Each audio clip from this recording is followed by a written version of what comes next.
to order. This meeting is being live streamed on YouTube.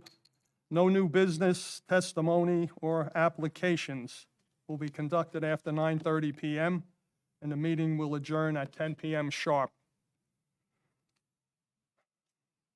Adequate notice of this meeting was provided in the New Jersey Herald. It was also posted on the Sparta Township website and its bulletin board in accordance with all provisions of the Open Public Meetings Act. Also, formal action by this board may or may not be taken tonight on the applications that are on the agenda. It's the practice of this board to salute the flag. Please rise and join us. I pledge allegiance to the flag of the United States of America, to the republic for which it stands, one nation, under God, indivisible, with liberty and justice for all.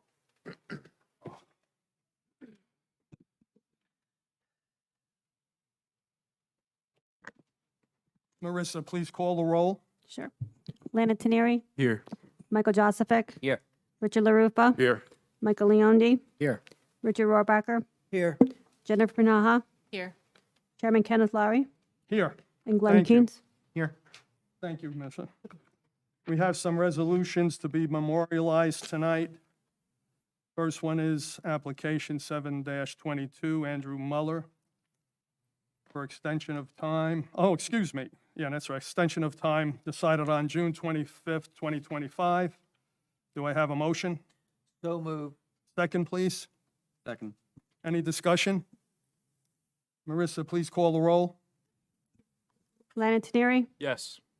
Richard Rohrbacher, Yes. Jennifer Panaha, Yes. Chairman Kenneth Lowry. Yes. Next one is application 15-24, Nancy Hodgkins. Receive variance relief decided on June 25th, 2025. The chair will entertain a motion. So moved. Second, please. Second. Any discussion? Marissa, please call the roll. Lana Teneri, Yes. Richard Rohrbacher, Yes. Jennifer Panaha, Yes. Chairman Kenneth Lowry. Yes. Final one is application 4-25 for Paul and Melinda O'Halloran. Receive variance relief decided on July 9th, 2025. The chair will entertain a motion. So moved. Second, please. Second. Any discussion? Marissa, please call the roll. Lana Teneri, Yes. Michael Josephic, Yes. Jennifer Panaha, Yes. Chairman Kenneth Lowry. Yes.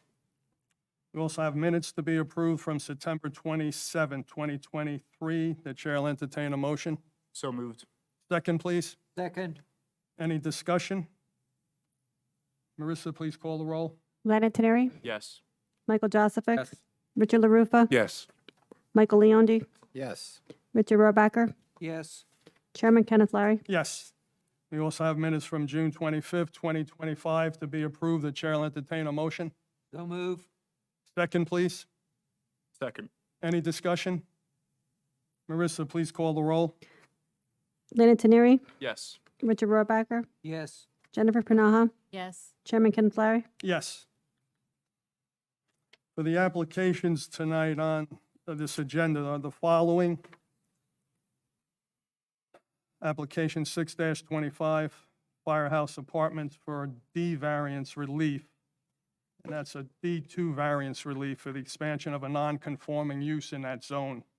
Also, application 7-25, 66 Woodport LLC for D1 variance relief, since billboards are not a permitted use in that zone. Also, application 8-25 Yippee Arts for D1 variance relief, since the instructional classes are not permitted in that zone.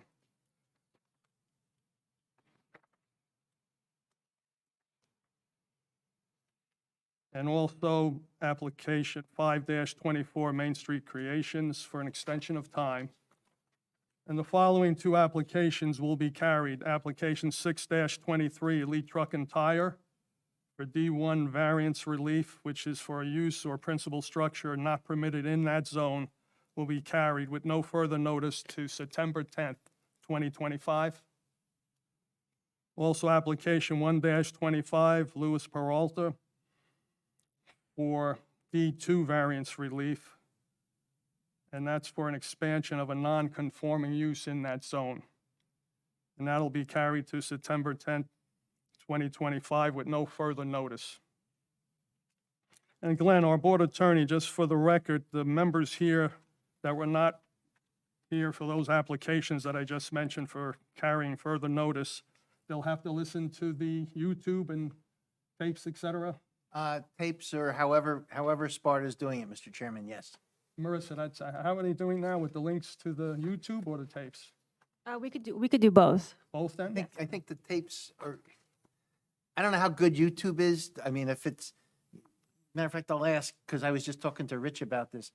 You think it's equal to the tapes and they would be able to pick up everything, Rich? Probably, yeah, that's. Yes, The one case I watched on the YouTube, it was good because you could also see the reaction of the people and the way the presentations were made. because that's not the official record of the board, and that's why I'm asking. The tape is the official record, but if it substitutes and they can hear everything and you felt comfortable and you've been doing this for long enough that you know that it wasn't working so good. So yes, either YouTube or the tapes. So nothing can come back, Glenn, since it's not the official record like the tapes versus the YouTube in terms of an applicant, then, I would prefer you to listen to the tapes, but if this is a new world that we're in, Mr. Chairman.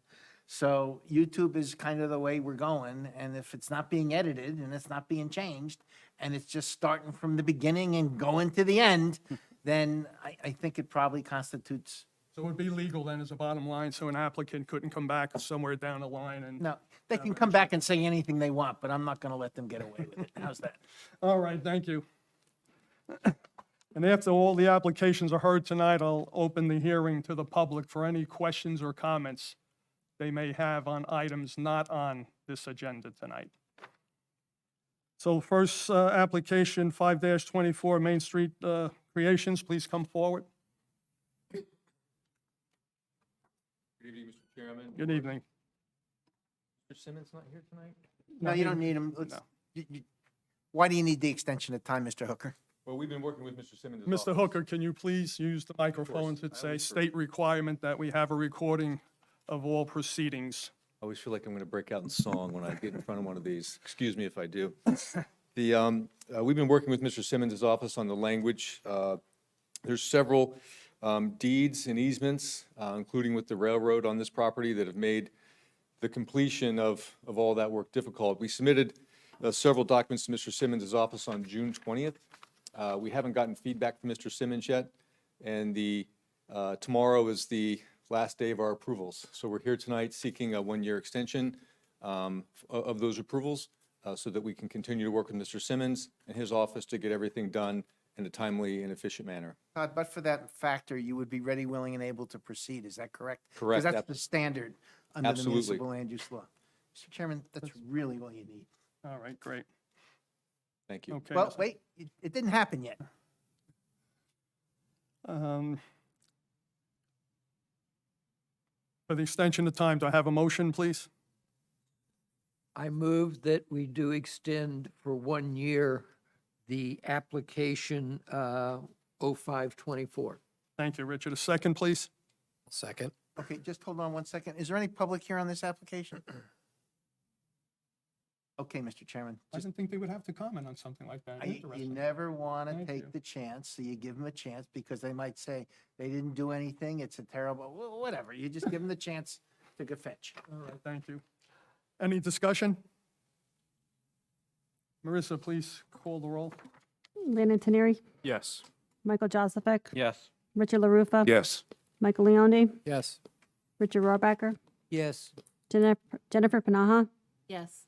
Chairman Kenneth Larry. Yes. Okay, sir? Thank you. I'm actually going to stick around because I have two of the applications you're going all to right. hear. But I should have kept track during the roll call. Are there 7 voting members here tonight? Yes. Perfect. Thank you very All much. right, you're welcome.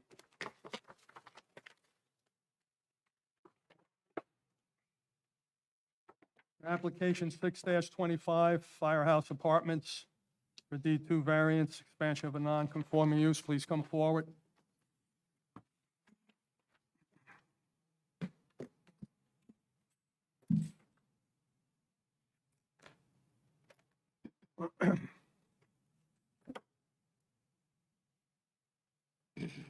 Good evening, Mr. Chairman, members of the board. I'm John Urson from the law firm of Schenck Price, and I'm here representing Firehouse Apartments LLC in this application. We will have 3 witnesses tonight. I think they will be relatively brief as the application is somewhat easy to explain. Rather than give an overview, if it's okay with the chairman, I'll just jump right into Oh, First of asking Mr. all, Leo, asking Mr. Leo to be sworn in so that we can get him Sure. to testify with respect to the background. Glenn, if you're so kind. Sir, do you swear to tell the whole truth and nothing but the truth proceedings before the board tonight, so help you God? Yes, I do. What is your name, sir? Gregory Leo, L-E-O.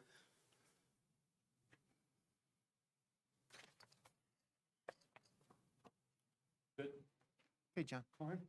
Yeah, Mr. Leo, Let me just explain the format, sir, first of all. After you and your professionals present your client's application and finish that up, our board professionals will give their reports. Our planner, Lindsay Knight. David Simmons isn't here tonight, but we have his report that we'll go over with your professionals. And then after we're finished, the board members who have questions and comments will go next. After we're finished, we'll open it to the public for any comments or questions they have on the application. And for the record, I know you realize it's a D variance. You'll need 5 yes votes to approve it. And if it is approved, the D variance will be tied to the land in perpetuity. And then also, please speak clearly and directly into the microphones for the recordings. And how can we help you? we'll jump right into the background. Thank you, Mr. Chairman. You're welcome. Mr. Leo, could you tell the board your connection to this building? I purchased this building about 15 years ago from the township at auction when it was a 1-story firehouse building. And then we proceeded to add the 2 additional stories to the top of that. For many, many years, we had our real estate development offices on the first floor, and we had 5 apartments above us. And then a couple of years ago, we came in when offices were no longer needed, and we asked if we could change our office into an apartment, a 6th apartment, and this board, the zoning board at the time, approved that. I remember the application, so.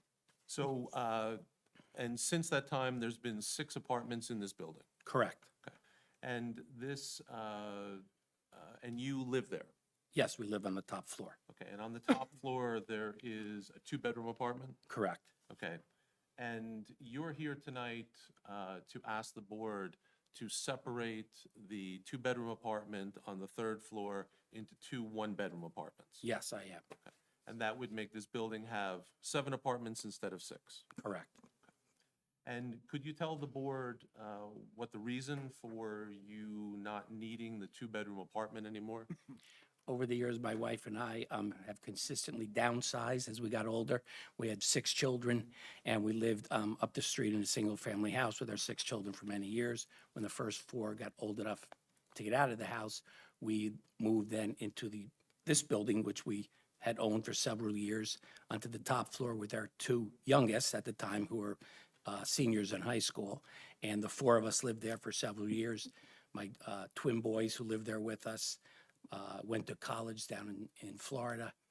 They never came back. We thought they might for a couple of years, but they've let us know emphatically that they're not. So now we're trying to downsize again, and it's kind of uniquely designed as kind of the front of the building and the back of the building with the courtyard in between. So we think it's a fairly simple split for 2 1-bedroom apartments. And as the owner of the building and the landlord, you prefer having 1-bedroom apartments where you can, because the building lends itself better to single people or couples? It does. We have, of the 6 apartments, 5 are occupied by retired widows, very quiet, very nice building. We have an elevator in the building, which is helpful for that kind of demographic and age. Everybody has their own washer dryer. We have no extraneous property right on the property lines. We're very well situated with the country club across the street and White Deer Plaza and restaurants and whatnot. So it is our preference to kind of keep that quiet occupancy. In fact, we haven't had a child in the building since our 2 children left. And as part of the application, because there's, your planner will speak later, we'll get into the technicalities, but because the zone permits multifamily with inclusionary affordable housing, you're offering to take one of the apartments and make it a affordable housing, a moderate affordable housing unit. We understand that. We'll have to deed restrict that for 30 years. I've built many apartments in the town, and we've done that many times with the town. We've had moderate apartments deed restricted, so I'm kind of well aware of what goes into that, and we're willing to do that. So why don't we introduce your architect so we can go over with the board specifically what's proposed and what's involved with the construction? Sure. And you could stay nearby. Mr. Chairman, we're calling Kurt Schmidt, who is an architect, to testify with respect to the proposed building that would separate the 2 apartments. Kurt, do you swear to tell the whole truth and nothing but the truth in proceedings before the board tonight, so help you God? I do, Kurt, you're a licensed professional architect in the state of New Jersey, since 1985, and my license is current, and by whom are you employed? self-employed, And where's your office? in Denville, New Jersey. Have you ever appeared before? this board? I believe I appeared before this board about 20 or so years ago. It was either this board or the planning board, I can't Doesn't matter. recall. That's fine. Yeah, okay. Any problems? Any problems, questions from the board members? No? Okay. Go ahead. Okay, thank you, Thank Glenn. Mr. Chairman, what's your preference for Mr. Schmidt testifying? Because should I move the easel back so he can testify with the microphone? Oh, yeah, you know what, too, now, we have a Microphone hand there. microphone that can be carried, Okay. so that might work better. And John, move it back just a little bit so people out in the audience. And Mr. Schmidt, keep your testimony really narrow and to the point, because essentially what this application is, just to frame it up, is that it's technically an expansion of a non-conforming use because you have a commercial structure in there and you're adding another residential, and that essentially intensifies the use. And that's all that the application is. And I think that's all that Mr. Steck is going to talk about too, right? I understand. Mr. Schmidt, could you tell the board, you were approached by Mr. Leo to take the 2-bedroom apartment on the 3rd floor and see if it could be split into 2 one-bedroom apartments, correct? That's correct. And so for the board, let's start with, could you give an opinion about whether the layout of the 2-bedroom apartment lends itself well to be split into 1-bedroom apartments? Yes, we believe it does. I spent a good deal of time with Mr. Leo in working this out, and the 2 apartments that are proposed here are divided more or less, as Mr. Leo mentioned. There's an interior court here on the 3rd floor. So we have 2 one-bedroom workable apartments. And each apartment, when they're split, will have, just, you describe what each apartment would have. Each apartment will have a single bedroom, a kitchen, a living area, and a bath. And access is provided off a new common corridor to the elevator and to the egress stair. And is it your testimony, and the board can ask you more specific questions, but is it your testimony that the 2 one-bedroom apartments on the 3rd floor would meet all of the applicable building codes and Yes. other considerations for you as a professional, as an architect? Yes. In fact, I had a very preliminary conversation with the building official last year when this was first being developed. He saw no code issues of what we were planning on doing as far as egress and fire separations and things of that nature. The building will have accessibility because it has an elevator, and that accessibility will remain. We're not changing anything on the floors below this 3rd level.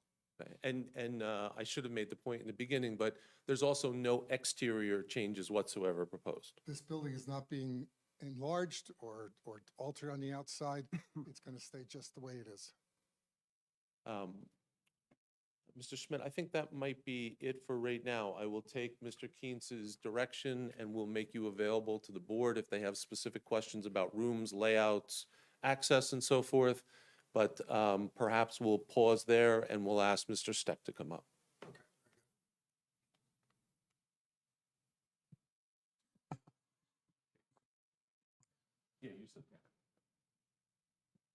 Peter, would you raise your right hand, please? You swear to tell the whole truth and nothing but the truth, the proceedings before the board tonight, so help you God? I do. And who might you be tonight? Excuse me? I said, who might you be tonight? Tonight, I'm Peter Steck, Maplewood, New Jersey, licensed planner since 1976, and my license is still in effect. And you just testified before the board several months ago. You were Within the here. last year, yes, All right, as a planner. any questions from the board? All right, go ahead, sir. Thank you, Glenn. And Mr. Steck, you were brought in to analyze the planning aspects of the proposed change in this building with respect to the township master plan and the applicable codes. Is that correct? Yes. And do you have an opinion with respect to this, whether this application could be granted in a way that's consistent with the goals of the master plan and in a way that would not damage the zoning ordinances of the township? I do have an opinion. I would appreciate it if you would tell the board. Okay. Short background, I was present and testified at the prior application where the applicant was converting the first floor real estate office into a residential unit. The board granted that variance, and many of the conditions are the same. That was a higher standard. That was a Medici case because you couldn't have residential use on the first floor. We were converting office into a residential use, so that required the enhanced burden of proof, particular suitability. This rendition this evening is not as steep a proof. This is a D2, where essentially we're modifying what we said the last time. Last time, we eliminated the first floor commercial. We made that into an apartment. Now, on the top floor, we're converting the two-bedroom into a one-bedroom, and we're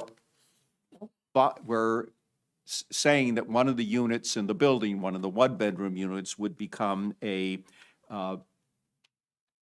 affordable unit. The surrounding area hasn't changed. The surrounding uses are the same. This is not part of the high pedestrian area of your business district. As you know, there aren't even sidewalks in the front, and you got to go across the gas station in order to get closer to the center of town. I know you're working on a new master plan, but the master plan did want to preserve the architecture, and again, there are no changes to the exterior of this building. Your zoning did change in that at one time, you still allow residential units over commercial uses in this TCC zone, but now you allow multifamily in an inclusionary development as a permitted use here. So one way to look at this is we're asking for a modification of the prior application, which was memorialized on March 10th, 2021, simply because the facts that you granted the variance there to replace the first floor commercial with residential are the same. The only difference is we're having one extra apartment on the top floor. This, we don't have to show peculiar suitability, but this building is peculiarly suited to smaller units. Again, we don't have a big lot with open space. We have an elevator. This is not an area for families particularly. It suits itself, in my opinion, to smaller households. That's the direction that the applicant's going. So in my opinion, there are several purposes of the municipal land use law that were advanced. A, G, I, and J. A talks about promoting the public health, safety, morals, and general welfare. Certainly, the affordable housing unit does that. G is provide appropriate space at a sufficient space in an appropriate location. Again, this is in a somewhat urbanized area, but not quite the pedestrian area. I talks about promoting a visual environment, and J talks about preserving historic sites. The board has approved the architecture. We're not changing any of the architecture. We have sufficient parking, so there's really no change in terms of the dimensions of parking. The only change is one interior unit on the top going into two single bedrooms. So because you're working on a new master plan, but the prior master plan did talk about the viability of the downtown. Your zoning ordinance does allow residential use above the first floor. And a new amendment a la the housing responsibilities is if this is an inclusionary housing development, it becomes a permitted use in the zone. Oddly enough, the COA standard is produce 4 market rate units, and that's the incentive for doing the 5th unit as affordable. That's like the 20% rule. We're doing a 100% rule here. We're providing 1 new dwelling unit, and one of the dwelling units is going to be an affordable unit. So I think this is a comfortable application in terms of providing special reasons. I think it can be approved without substantial impairment of the master plan and the zoning ordinance, and without substantial detriment to the public good. Yeah, Mr. Chairman, I don't have anything further to offer. Will be deferential to the board's direction as to Mr. Any further Erskine, yeah, testimony? we'll go over David Simmons' report that he issued on June 27, 2025. You have that, correct? yes. We'll go down to number 2, completeness, just for the record and the public. There's no exterior site changes proposed to the subject property. The applicant is requesting a site plan waiver. And jump in anytime if there's disagreement or something you want to add, et cetera. And then David said, also recommends that the waivers requested be granted and the application be deemed complete, subject to providing proper and adequate legal notices. Point 3, zoning, subject properties located in the TCC zone, the Town Center Commercial District. B, referring to the resolutions that were attached, previously approved application variances were granted for the building in its present configuration, subject to conditions. The proposed reconfiguration of the interior of the building to create a new apartment, number 7, does not involve any exterior changes to the building. As a result, no change in bulk requirements of the zone is proposed. Because, of course, the site plan, to point 4, is, the applicant is requesting a waiver of the site plan. Point 5, parking. Based on the prior resolution memorialized on September 1st, 2010, the applicant is providing 15 parking spaces as follows. Parking spaces in the garage, 2. Parking spaces in parking lot behind the garage is 3. Existing parking spaces leased by the applicant, 10. Total of 15. Okay? Correct. And then point B, based on the RSIS residential standards, table 4.4, parking requirements for residential land uses for 7 apartments consisting of 1 and 2 bedroom units, total of 14 parking spaces would be required, which you already testified to. And then he mentions the applicant should confirm they still have the rights to the original required 15 parking spaces. I can have Mr. Leo confirm that the next time he's close to the microphone. Okay. Also, 1 off-street loading space is required for the proposed building. The planning board waived the requirement for loading zone in their May Don, you can just, 2029 we don't have to resolution. make a matter, that's fine. You can speak for him. Okay. So Yeah, 15 spaces. is we fine. did confirm with Lake Mohawk Country Club that the leases were renewed and up to date. Mr. Leo has written confirmation of the leases.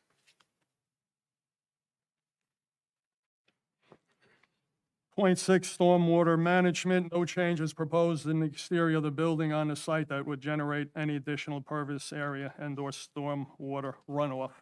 Point 7, lighting plan. No changes in the existing lighting plan around the subject property are proposed. Point 8, utilities. A, water, existing building is connected to the township water system. Point B, septic system, the existing building is connected to the township sanitary sewer system. Point 9, no landscape plan was proposed. Point 10, architectural plans, applicant to advise if any additional AVAC units will be required for the proposed reconfigured interior of the building. Why don't I give Mr. Schmidt the microphone? Yes, thank you. Because you have another point coming up.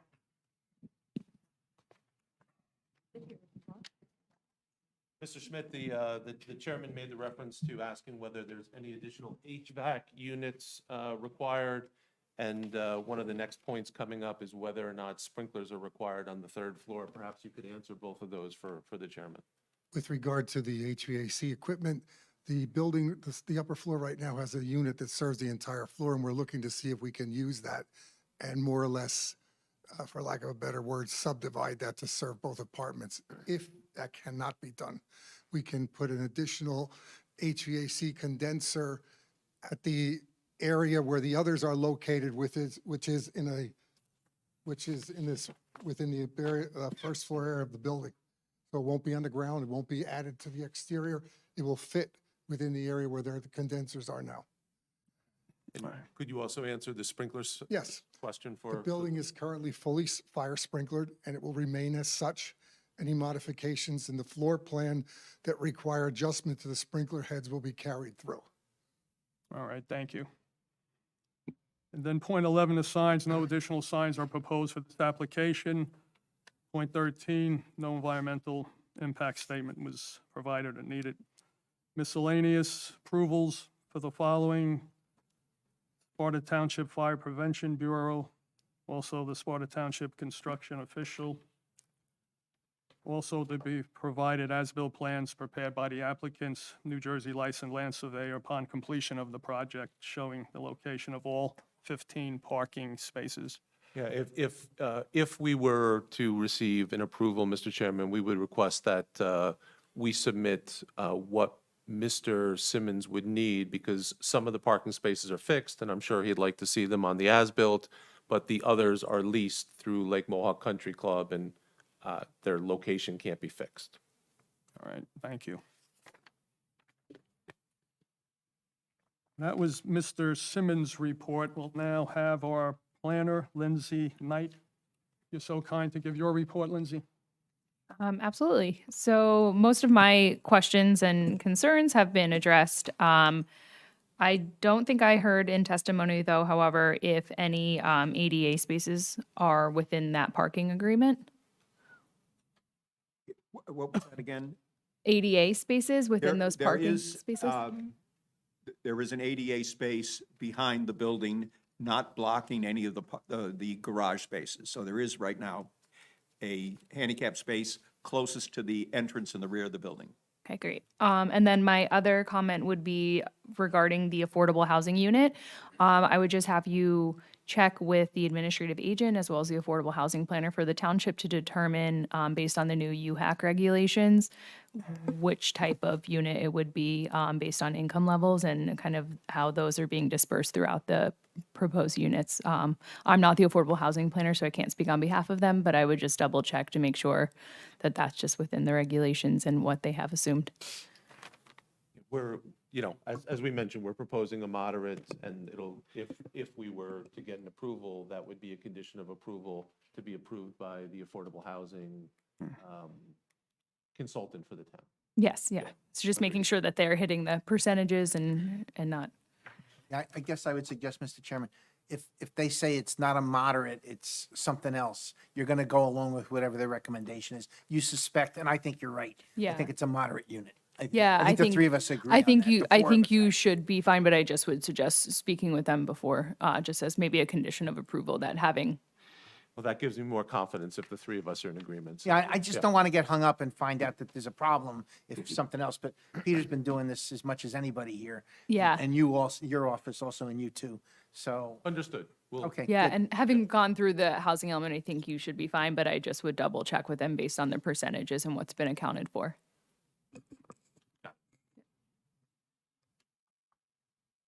That's it. Thank you, Lindsay. Marissa, can you please call on the board members now for their questions or comments? Landon Teneri, I have no questions or comments. Michael Joseph, No questions. Richard LaRufa, Yeah, just maybe one clarification on the egress and ADA access. The existing apartment on the third floor, the entrance to that apartment, is that at the base of the second floor stair to the third floor, or is it at the third floor right now? It's at the base of the second floor. Okay, and when you get up to the third floor, looking at where you're showing your petitions, it looks like the existing elevator opens up into the new apartment.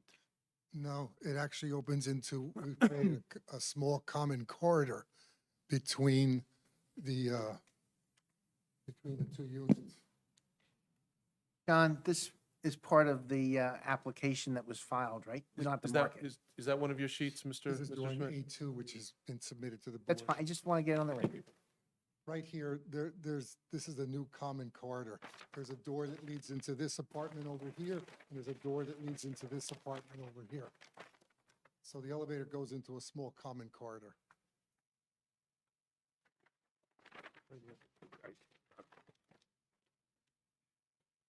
So then the apartment number 7, in order to go to the existing bedroom, you go out into the common corridor to get to the bedroom? No, let me just walk through this real quick. If you're coming out the elevator to this common hallway here, you can come into apartment number 7 through this door. This is the living space. Here's the door that goes into the bedroom. The door is on the right side of that plan towards the exterior wall to the bedroom. I think the door that you're referring to, they have it shown as hatched, so it's probably being removed. Yes, anything that's dashed on this plan is removal. Anything that's a solid wall is a new wall to create the division in the areas necessary. Okay, it's different than what's on the plan that we have. According to the plan that we have, in order to get into the bedroom, you have to go through the corridor to get into the bedroom. This plan shows the door going in from the living area, kitchen area, into the bedroom. The drawings that you have should be dated August 28th, 2024. I got May 31st, 2024. That's what it- Okay, so you got a previous edition. Yeah. Yeah.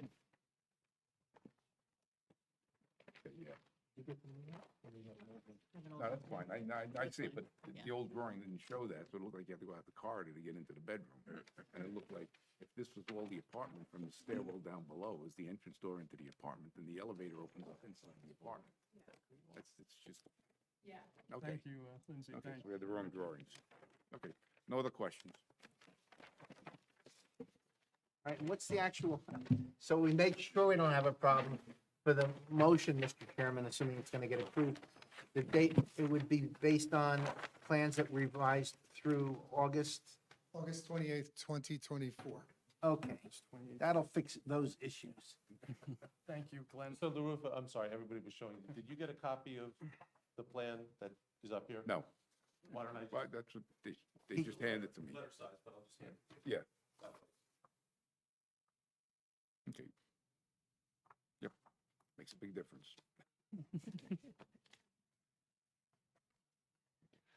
Thank you. Michael Leondi, No questions for me, thanks. Richard Rohrbacher, I think I have a question. Are any of these apartments ADA compliant? Well, they do, access as provided by the elevator. And at the time when they were designed, they met the requirements of what the code were. Are they fully compliant?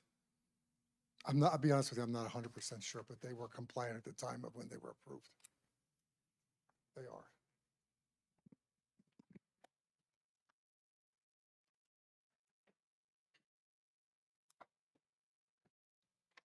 Apartment 2 on the second floor is fully compliant. Thank you. No further questions at this time. Jennifer Panaha, No questions. Chairman Kenneth Larry, Thanks, Marissa.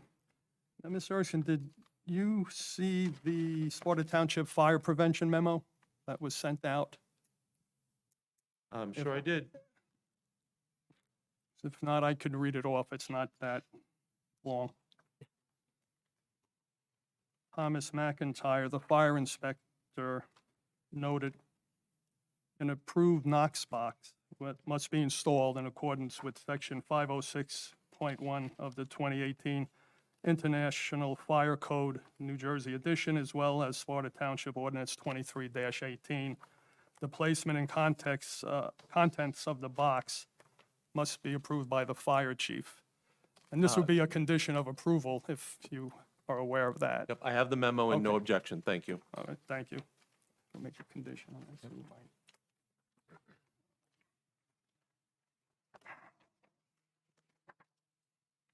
And just for the record, the Environmental Commission issued a memo, requests no additional lighting to be added to the site, which you guys already covered, so. And then the Lake Mohawk Country Club engineer, Sabine Watson, mentioned something at the end of her memo. There should be no increase in the future number of dwelling units. How would you respond to that? We would- Can't, we so would- don't, they have no response. We would be They in a- can't without coming back here. Yep, we would be in agreement. You're in agreement That's, then with that? that's a non-starting comment. Okay, I'll now open the hearing to the public. If anyone has any comments or questions on this application, please come forward. No one? Seeing no one, it's now closed to the public and back to the board. Does the board members have any other questions or comments before I ask for a motion? No. All right, the chair will entertain a motion approving the application. Yeah, Mr. Chairman, I'll make a motion to have the board attorney draft a resolution approving application number 6-25 for Firehouse Apartments LLC, Block 5024, Lot 2 at 23 West Shore Trail, seeking D2 use variance for expansion of a non-conforming use from 6 apartment units to 7, with conditions that the applicant check with the affordable housing agent at the township, that the affordable housing unit proposed is within applicable regulations, and that you install a Knox box installed in coordination with the fire chief. We're going to be in accordance with all plans dated 8/28/24. Also, all representations and testimony presented here tonight. And also, Mike, if I could just make a quick addendum with the as-built plans from David's report be provided Yes, and showing the location of all 15 parking spaces, et cetera. that's accepted. Thank you. Do I have a second? Second. Any discussion? Marissa, please call the roll. Landon Teneri, Yes. Michael Joseph, Yes. Richard LaRufa, Yes. Michael Leondi, Yes. Richard Rohrbacher, Yes. Jennifer Panaha, Yes. and Chairman Kenneth Larry. Yes. Members of the board, thank you for your time, and Mr. Leondi keeps making motions like good. I don't know what Mr. Keynes is going to do. I'll be with Mr. Simmons, I'll be with Mr. Simmons having dinner. Thank you. Next application, 7-24, 66 Woodport LLC. Please come forward.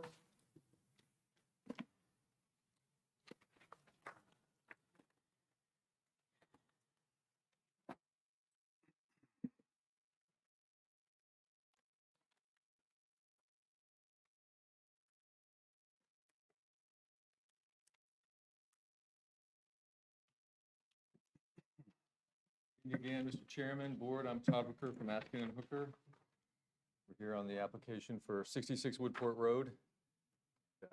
Again, I don't want to belabor, you don't need to hear me talk too much. We have 2 witnesses tonight. We have the owner and a planner.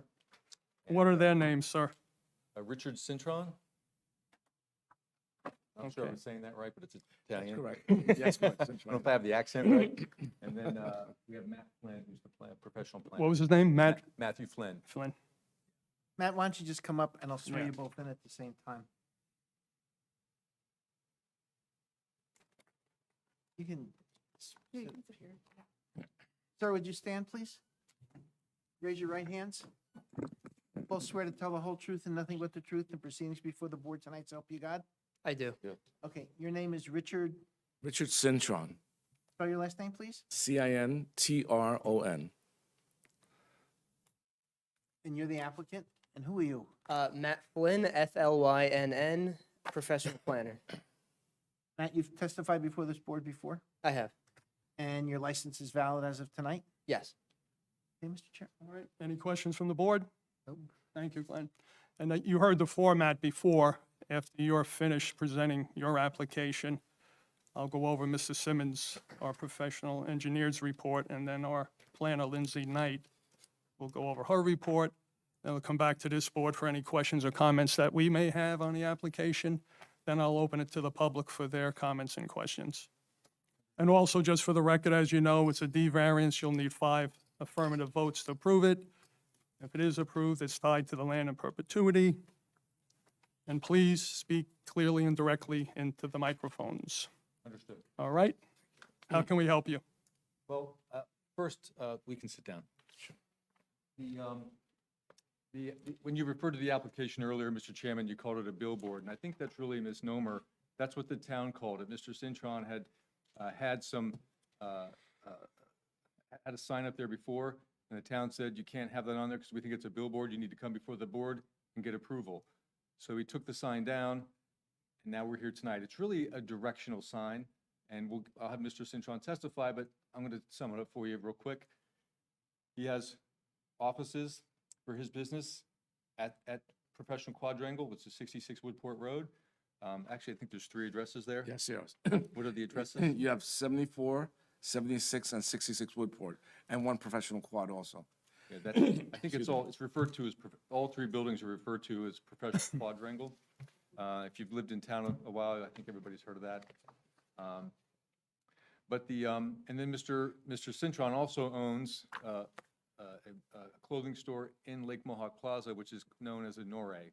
And many of you have probably been there, driven by it, and seen it. I'm a customer, big fan. But so the sign that Mr. Cintron had up there was, it said, Honore Clothing, visit our storefront in the plaza. And it was a directional sign to get people to go to the plaza, because people would come to the wrong place to buy a suit or a shirt, so he's getting them to go to the right place. So that's what we're going to talk about tonight. I really think it's a directional sign, not a billboard. There's never been any intention for third-party advertising. We're not going to be it's not an out-front lit-up billboard like the other ones on Woodport Road that you drive by when you come off 15. That's not the intention here. It was an existing sign that's been there for decades that used to advertise the tenants. But Mr. Cintron, because he has space there, doesn't need all that signage, and wanted to use it to direct people to the plaza, to the storefront where they could buy suits, shirts, shoes, and other things, so they didn't come to Woodport Road to try to buy shoes, shirts, and other things. So that's where we are. I'll let Mr. Cintron testify. You've already stated your name for the record.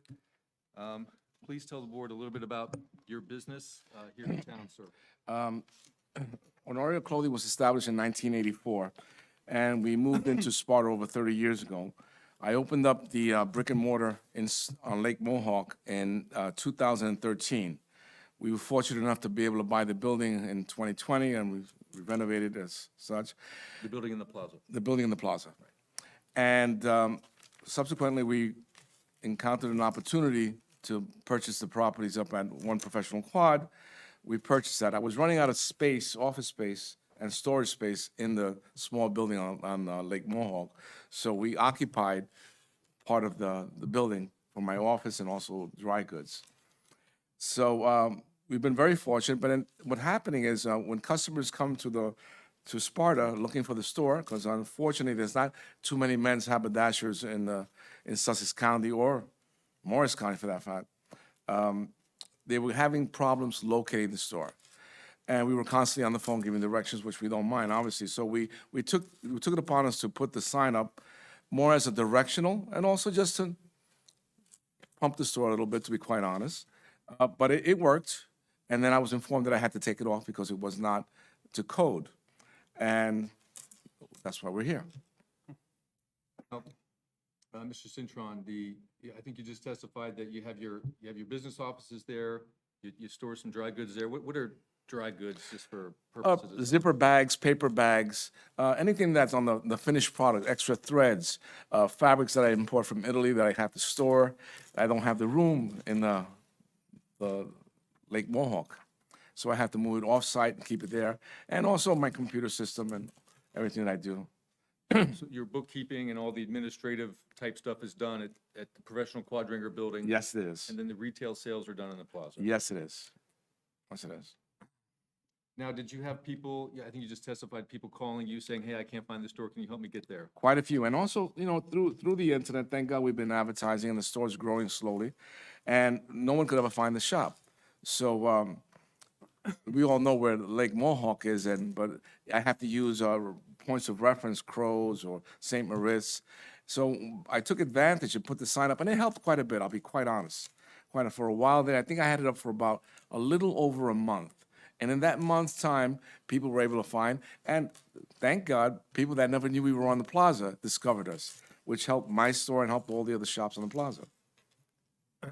Now, you said you've opened up the brick and mortar in 2013 or 2014? 2013 in Sparta. Right. And you had a store outside of Sussex County before that? In Riverside Square Mall in Hackensack.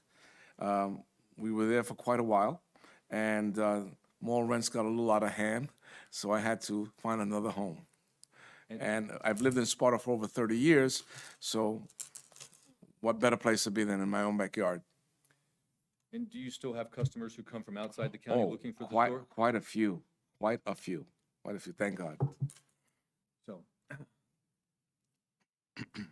So is it your intention to, if you get billboard or approval, to use this directional sign, to use it as an advertisement for any other business, or to take income from that? No, not at all. It's just directional and just to notify the public that we are located on Lake Mohawk, in the plaza. And I try to do it in the best taste I can. Hopefully we'll have some examples to show you. But it'll be changed once a month, but it's also on the same key. Something low, high, good taste, what I consider to be good taste. So the sign will say, Honore Clothing, visit our showroom in the office with a picture of some, like a woman or a man in well-dressed clothes. That's it. And your business is located there at the Professional Quadringer? Yes, it is. My office is there. I don't have any other questions for Mr. Cintron. And Mr. Flynn can come up next. And then, Thank when- you. When the board asks questions, you'll come back up.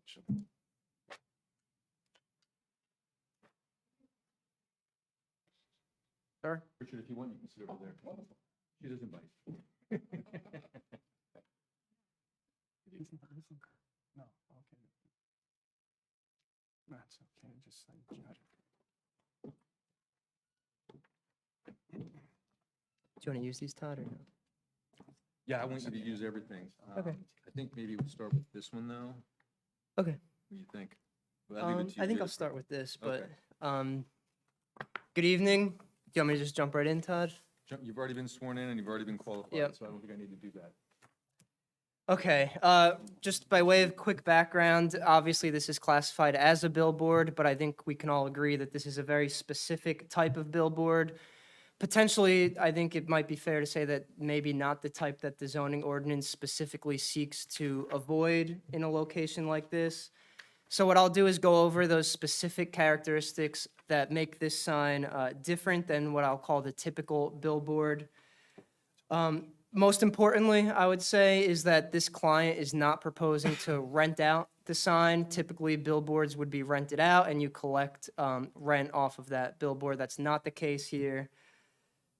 So of course, we are requesting a D1 use variance, since again, this is technically a billboard, and we are looking at some C relief as well related to the size and the dimensions of that sign. So with that, I do have an exhibit that I'd like to hand out now, which, Mr. Keynes, are we on A1 probably, right? How many pictures are with it, man?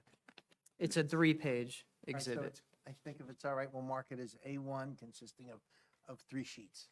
Okay. Todd, by the way, did you take these? You know the date? Because they might ask. Okay, that's fair. It was after we submitted the application. So exhibits 1 through 3, while they're being handed out, I'll just let the board know what this is depicting here. The first 2 sheets show the property.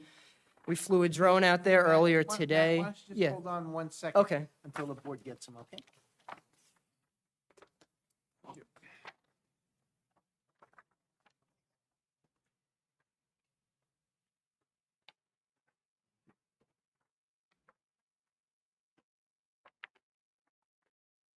So as I was saying, we flew a drone out there earlier today, August 13, 2025, just to show the board, orient the board as to the location of the property as well as the existing condition of the property. And just right off the bat here on page 1, we can actually see the sign in question. If anyone has trouble seeing it, just let me know, but essentially it's that white square that is somewhat in the back of the property along Woodport Road. The sign is there today, as we heard from our client, as we heard from our applicant, and we are simply proposing to reface that sign. One of the nice things that I can just speak to on page 1, since we're on it, is that there is generous property dimensions here, so there is a nice generous front yard there, so it's not going to overpower the site. There's still adequate light, air, open space on the property. It's not overcrowding the property, I would say, in any way. Shifting over to page 2, so exhibit A2 now. No, A1, it's just. Oh, we're still on A1. Okay. Page 2 of A1. Page 2 of A1. There we go. Here we can see the intersection of Winona Parkway as well as Woodport Road. And what we're going to see is that there are similar type signs on that, at that intersection there, which similarly point you to the direction of Lake Mohawk Plaza. And I will get to that in just a second here. Again, we get a nice view of the sign here. It's a little bit closer to where we took that shot. And finally, sheet 3.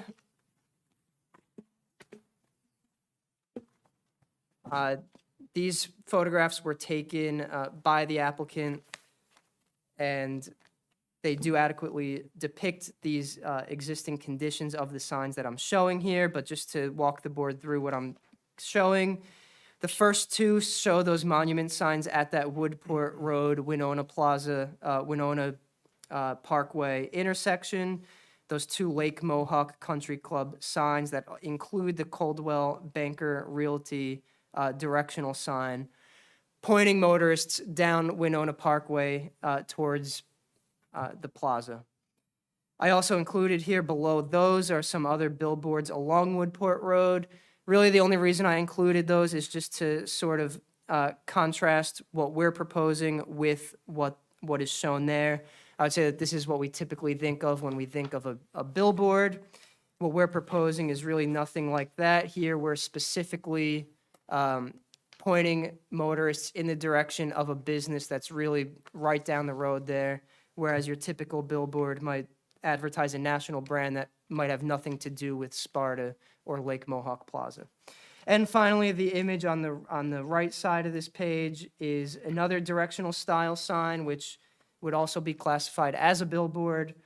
Here we're at the intersection of Sparta Avenue and Sparta Andover Road, providing that directional sign towards Perona Farms. Again, what we're proposing is sort of in keeping with that style of sign. While that is technically a billboard, it functions in a similar way to our sign, being directional in nature. So with all of that background, just to walk the board through the variance that we're seeking and the statutory relief that I believe justified these variances. Since we are looking at a D1 use variance, we need to look at the site suitability standard. So what makes this site specifically suited for this proposed use? It's a site-specific test. Here, I think it's important that the business, the applicant here, the business is headquartered on this property, so it does have some relation to the property. The sheer proximity of the business in question is right down Winona Parkway. right where Winona Parkway hits the Lake Mohawk Plaza there. And of course, Woodport Road does have excellent visibility for motorists. I know that the applicant has already talked about how this is a great aid in terms of enhancing the visibility to get people to his business, as well as getting people to Lake Mohawk Plaza, I would say, in general. So in terms of the positive criteria, the benefits of the application, we look to the municipal land use law, purposes of zoning set forth therein. Here we can look to purpose A, which is promotion of the general welfare. Again, promoting wayfinding, getting people to the Lake Mohawk Plaza easier, providing that convenience factor. Purpose G, variety of uses in appropriate locations, falling back on the site suitability testimony, as well as purpose I, desirable visual environment. Again, this is not your traditional billboard. It's going to be much more aesthetic. It's going to be much more, I would say, in keeping with the neighborhood, again, with that proximity to the business right there. In terms of the negative criteria, no substantial detriment to the public or to the zone. The only thing that really classifies this as a billboard is that it advertises an off-site business. But other than that, I would say this is a highly unique sign that will not, in the public mind, be viewed as a billboard per se. Again, it's not advertising a business that has no affiliation with the neighborhood. It's not the size of your traditional billboard, no internal illumination. And in many respects, I would say this functions as a directional sign. So with all that out of the way, I would say that the use variance is justified here. The positives clearly outweigh any detriments, and the site suitability standard is met for this specific property. We are looking at some C relief for the dimensions of the sign, even though, again, the sign is out there today, and we're not proposing any changes to the dimensions. Go ahead. It's a pre-existing sign that's been there. It used to advertise tenants. It's not like something that was built, it's been there forever. I want to just reiterate that. Yeah, if it wasn't clear based on what I said, the sign, it wasn't put up there without the knowledge of the town. It has been there for a long time, as was testified by the applicant. So just to go over the dimensions here, we're looking at an overall square footage of. We're going to mark A2 now. Oh.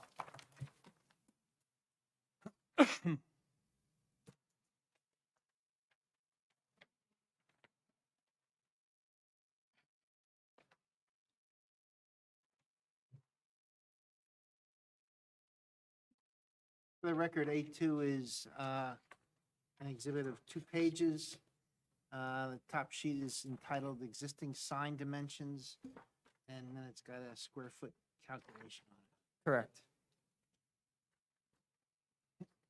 And page 2, for the record, is just a simple map highlighting where those signs are that I showed on page 3 of my earlier exhibit.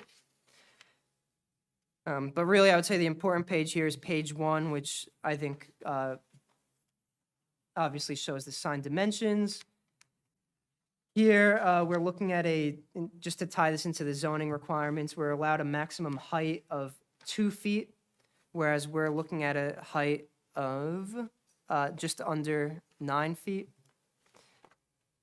Width, 12 feet is permitted, whereas we're looking at a width of 6 feet, so we are compliant in terms of width. And then area, we're permitted to go up to 24 feet, whereas the existing sign is 62.57 square feet. That's the overall sign. If we were to just look at the sign face, we would be looking at 47.71 square feet. So the 2 variances that we're seeking in terms of the signage dimensions would be the height as well as the area. Again, this sign has been there for a long time. It's not going to all of a sudden creep up in the public view. It's out there today, we're not changing it, and we're simply bringing it back to life, whereas right now it is this blank white space, and we are obviously filling that out with the with the Honore business. So I would say we can look to the C2 test, the balancing test. All those positives that I went through, all those benefits for the use itself, really carry forth in terms of the signage dimensions. The point here is to provide visibility, wayfinding, and in order to do that, we need a certain amount of area. And I would say that the sign in that regard is appropriate for accommodating those things. The flip side to that, the negative criteria, no substantial detriment to the public or to the zone.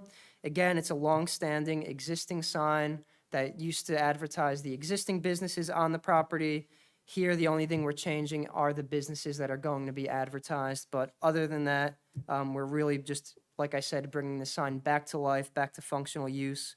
And as I showed the board on page 1 of my other exhibit, it clearly does not overpower the site. This is a relatively large property with a very generous frontage along Woodport Road, and this sign clearly does not overpower the site's frontage. So with that, I would say the variances that we're seeking this evening are appropriate, modest, and really will be to the benefit of the immediate area. So unless there's any redirect, Todd, that's pretty much what I have. No, I just think that within the application itself, there were some mock-ups that were presented. It was part of the application that was submitted. And it, again, these aren't set in stone. It's just the idea of the type of image that you might see. And it's near the end of the application. There are some color photos, and there's 2. And one of them actually has Richard holding an umbrella and a pair of sunglasses. So that would be the type of, I don't know if you found them in the application Yeah, we package. have them. I have But them. those are mock-ups of what, the type of thing that, we're not set on the lettering. It was just to show you the type of images you might see on that sign. So it's not, it's just to, give you a representation. So I'll sit back down, or? Okay, yes, All right. sure. I'm Thank you. probably gonna ask you questions, might as well stay. Yeah, but I What- think, you want me to stick around? You might have said we Okay. want to go over David Simmons' report now, the July 11, 2025, which I assume you have. Just let me know when you're ready. Okay. Ready? We go to point 2, completeness. The majority of the items from Form 5 minus site plan checklist have not been provided. However, the application is very limited in scope, dealing with just the proposed use existing sign as billboard. Therefore, I recommend that the minor site plan checklist items be waived for completeness and the application be declared complete, subject to providing proper and adequate legal notice for the application. Which we did. Yes. Point 3, zoning. A, the subject property is located in the TCCO zone, Town Center Commercial Office Zone. B, per section 18-4.25B, billboards are not permitted use. A use variance is required for the proposed application. C, dimensions of the existing sign have not been provided, which you just did, so we covered that. Point 4, the site plan, location of the existing sign with respect to the right-of-way line of New Jersey State Route 181 has Yeah, not well, we been have an updated- provided. We have an updated survey we can provide. Okay. I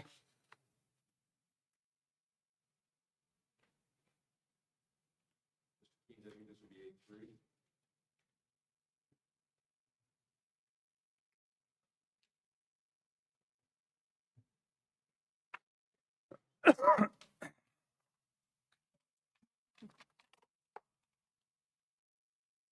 Thank you.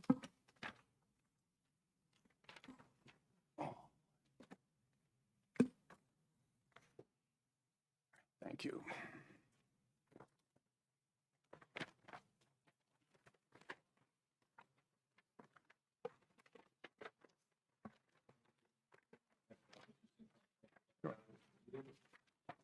Sign is about 3.3 feet into the right-of-way, and if the road is ever expanded, Mr. Cintron would happily move the sign to the left.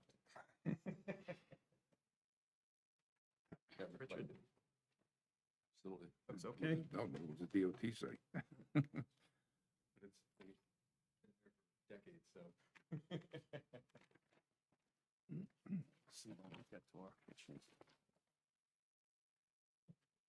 And then B, if the applicant indicate if the existing sign is registered with the NJDOT as a billboard and provided any supporting documentation. It is not registered. We don't think it's subject to DOT requirements, which if it's an on-premises sign for an on-premises business, it doesn't need a DOT permit for it. You're going under the premise that it's really not a billboard. is the, we'll get to that later, but that's Right, the and reason premise here. It's not a billboard, but even if you call it a billboard, because I think that's what the town is calling it, it's, if it the DOT regulations at NJAC 16:41C indicate that if it's a on-premises sign, do not require the issuance of an outdoor advertising permit from DOT. And because it's an on-premises business, it's directing to its other location, it doesn't need a DOT permit. Yeah, And we that don't could be think a it's little just like- dicey with the on-premise versus where the advertisement on the billboard is located, but we'll get into that later. That's something we can discuss. Point 5, the lighting plan. The plans do not indicate if the sign will be illuminated. If so, how long and during what hours? I know you covered that already, so. So I think that Mr. Cintron can testify that would you, to the extent the sign is lit, Mr. Cintron, would you comply with? Yes, it's indirect lighting, and it's set on a timer. I figured that it goes on about dusk, and it goes off at 1 a.m. Not to say too, and it's very subtle, indirect. It's landscape lighting, correct? Excuse me? It's a landscape light? It's a landscape light, yes, low voltage, something that keeps it. I don't want anybody driving down 181 and hitting them in the face. It's an obstruction. All right, thank you. Thank you. And B, he was asking about internally lit box signs, which is prohibited, but that's not going to have anything to do with that. No landscaping is proposed. And then point 7, signs. Based on a review of the sign information provided, applicant should be prepared to discuss and review the conformance of the existing sign to the township sign ordinances. Mr. Flynn did that. Right. No environmental impact statement miscellaneous, the NJDOT sign registration, and then, of course, as bill plans upon completion of the billboard application. A3 takes care of that, other than the.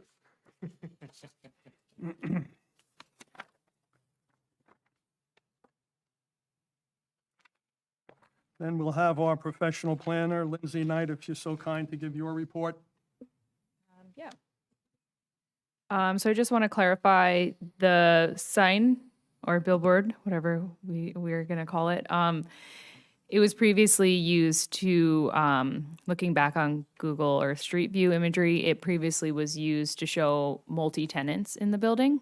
So it wasn't ever used for one whole advertisement. I would also agree with Mr. Simmons that I would believe that this would have to be registered with NJDOT as a billboard. And then also, if it is determined by NJDOT that it is a billboard, they have to renew annually. And I think it's done where you just send a payment annually. And I think some kind of receipt should be sent back to the municipality to show that you're in good standing with NJDOT. My next question is just for clarification on the billboards that are in, I believe it's A1 sheet 3, that are shown on Woodport Ave.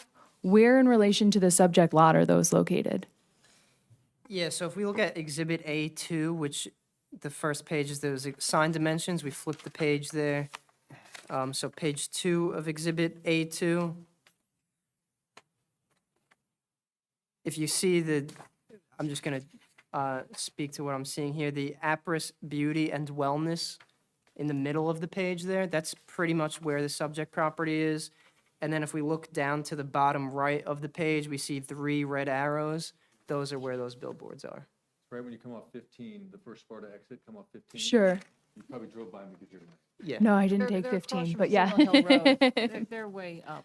They're way So up they're, the street. yeah, they're not No, in close they're- yeah, they're- proximity to what Right, and we're the- proposing. Yeah. Yeah, and, and the point was really not to say that Woodport Road has billboards all over. The point was to say that it was really just to contrast what we're proposing with your quote-unquote typical billboard.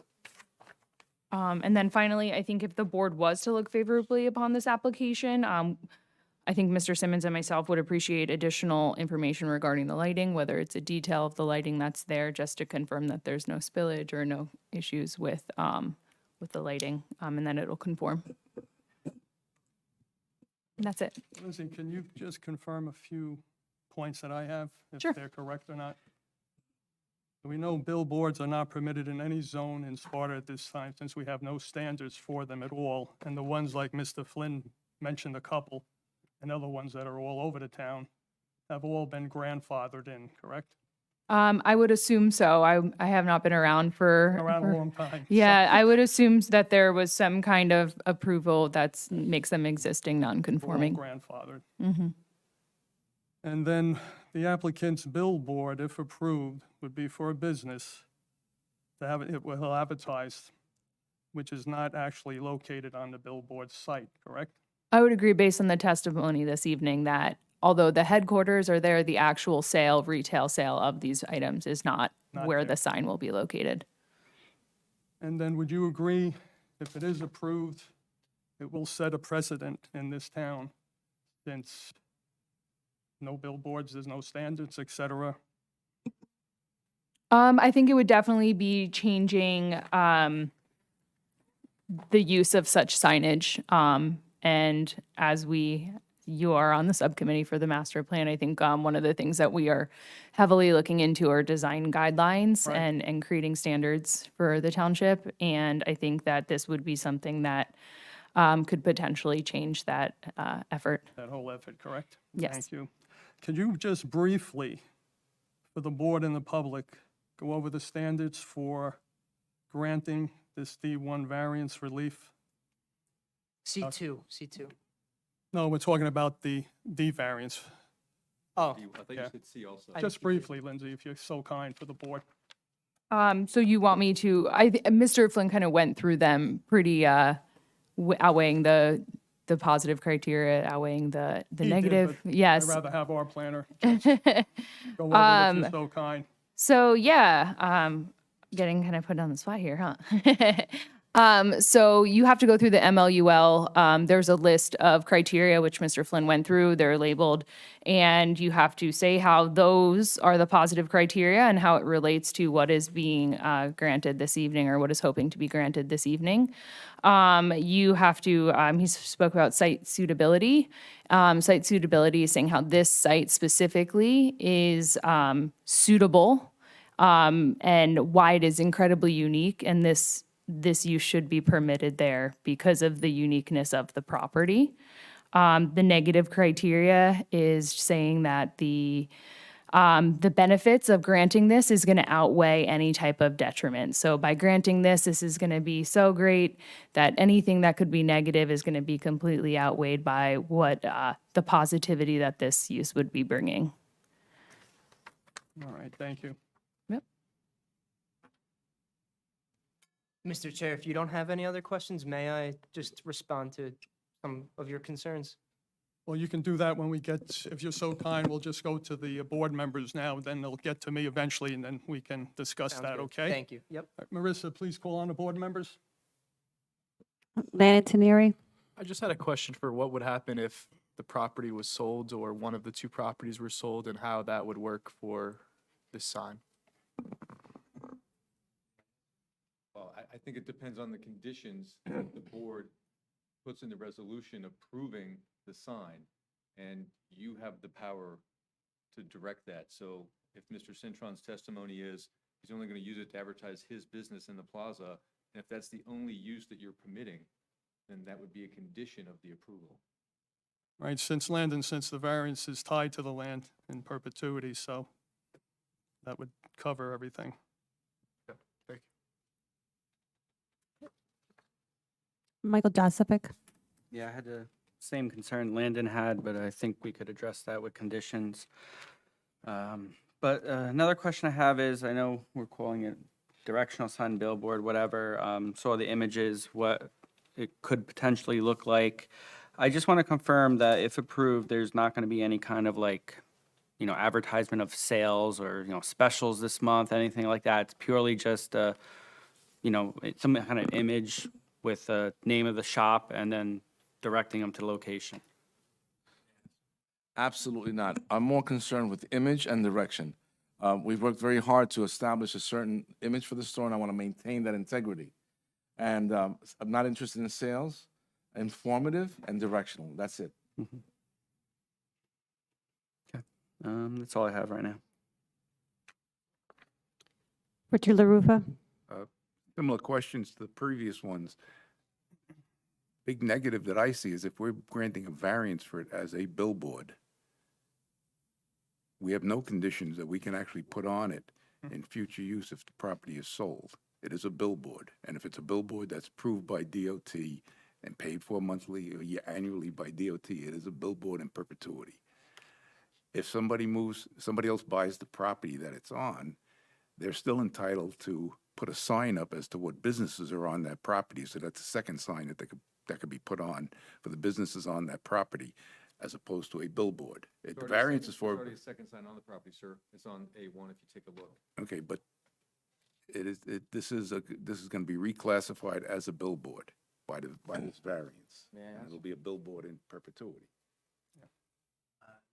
If that's the way you go, I think that's correct. The other little bit of a concern I have is with the examples you showed, particularly the one on Perona Farms directional sign. That's at an intersection to tell you to turn here.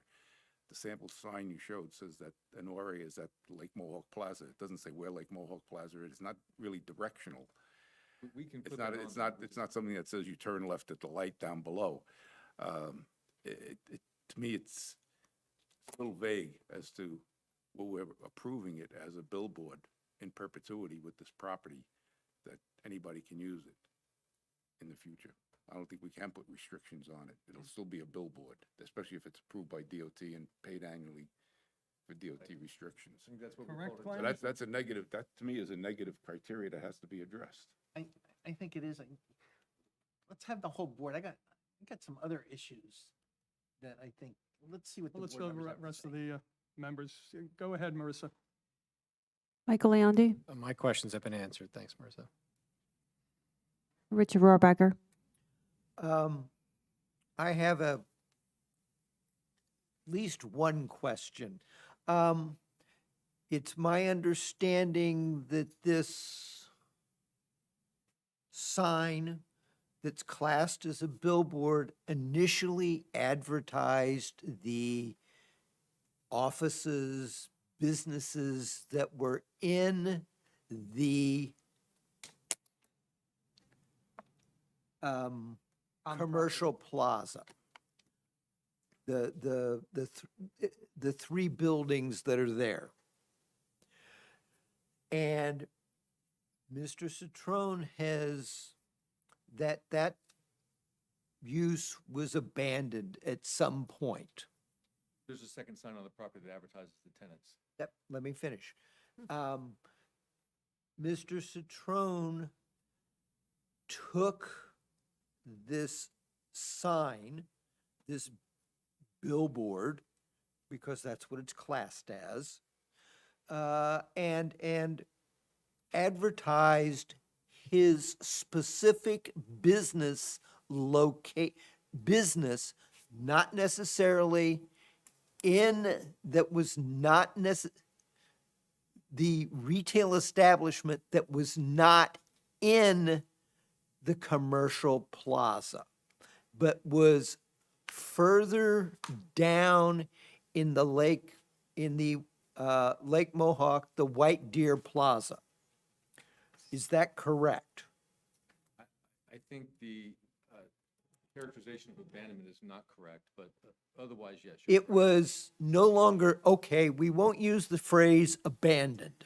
We will say that it was no longer used to advertise in any way, shape, or form any of the businesses that were in this commercial plaza. Would that be acceptable? That is correct. The That tenants- would be and you then took over that particular signage to advertise your retail establishment that was not in the commercial plaza, but was down in the Lake Mohawk White Deer Plaza complex. Right. Originally, the tenants that we have in the place were offered that sign. They chose to take out a permit and get an illuminated sign on one of the lots that I own at 78 Woodport, which has the sign for the plaza, the Sparta Diner. Yes. That's also my property. And he took the permit, he put a illuminated sign there. Also at Prey, which is one of my tenants at One Professional Quad or 74, took out a permit and got approved to put an illuminated sign on the property. So they had the option, they opted out. So instead of just leaving Okay, it vacant, I that utilized answers it. my question for the time being. Having been a resident, as an aside and a comment, having been a resident in town for many years, I remember the sign having a listing of who was in the professional complex. And quite honestly, I haven't paid any attention to your advertisements. I will, or your advertisement for your shop. I will tell you that. Hopefully that'll change. Well, it will now. We'll pay more attention to that.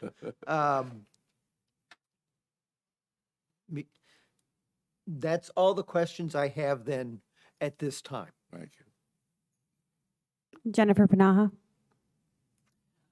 I don't have any questions, but I do have a comment. The sign that was there before, the building was actually even painted, right? It was a darker color. And I'm sorry, I didn't hear you. the building, prior to you owning the building had a lot of trees around it, and there was a lot of trees around the quadrangle. It was a nice setting, and then the sign itself was, as we were saying, it was made of several different signs, and they were very subdued.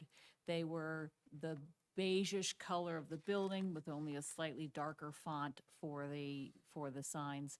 So I think this is much different, and I do think it is a billboard, and I think that gets us into a completely different subject matter. I would even go so far to say my personal opinion is that with a larger billboard that's only for one business with the sensational look of you on it, and looking sharp, I think, you know, your drone pictures do not take into account the topography there either. Woodport Road has become, and especially that intersection with the advent of Chima having an egress there, I mean, that's a very dangerous intersection. We have accidents there all the time. And to have something as distracting as that picture, or people then now trying to read the fine print if there's something directional, I don't think it's the proper venue. But I would also say I really wish that we could get our master plan in place so we wouldn't have to have people like you come here and, you know, try and figure out exceptions and, you know, talk about my headquarters is here. So I'm a big advocate of your store. I'm a big advocate of getting you any advertising. I think we need a different approach, would be my comment. Chairman Kenneth Larry. Mr. Flynn, you said you were going to respond to some of the points I made. Yeah, the only thing that everyone had great questions and comments. Mr. Chair, I just wanted to respond. You talked about precedent. I just wanted to reiterate the enhanced burden of proof for a use variance is site suitability, specifically for that reason. So the testimony that I gave was regarding why this particular property might be looked at differently than if somebody else were to come to the board with a billboard, why that might be a totally different application that might warrant a different outcome.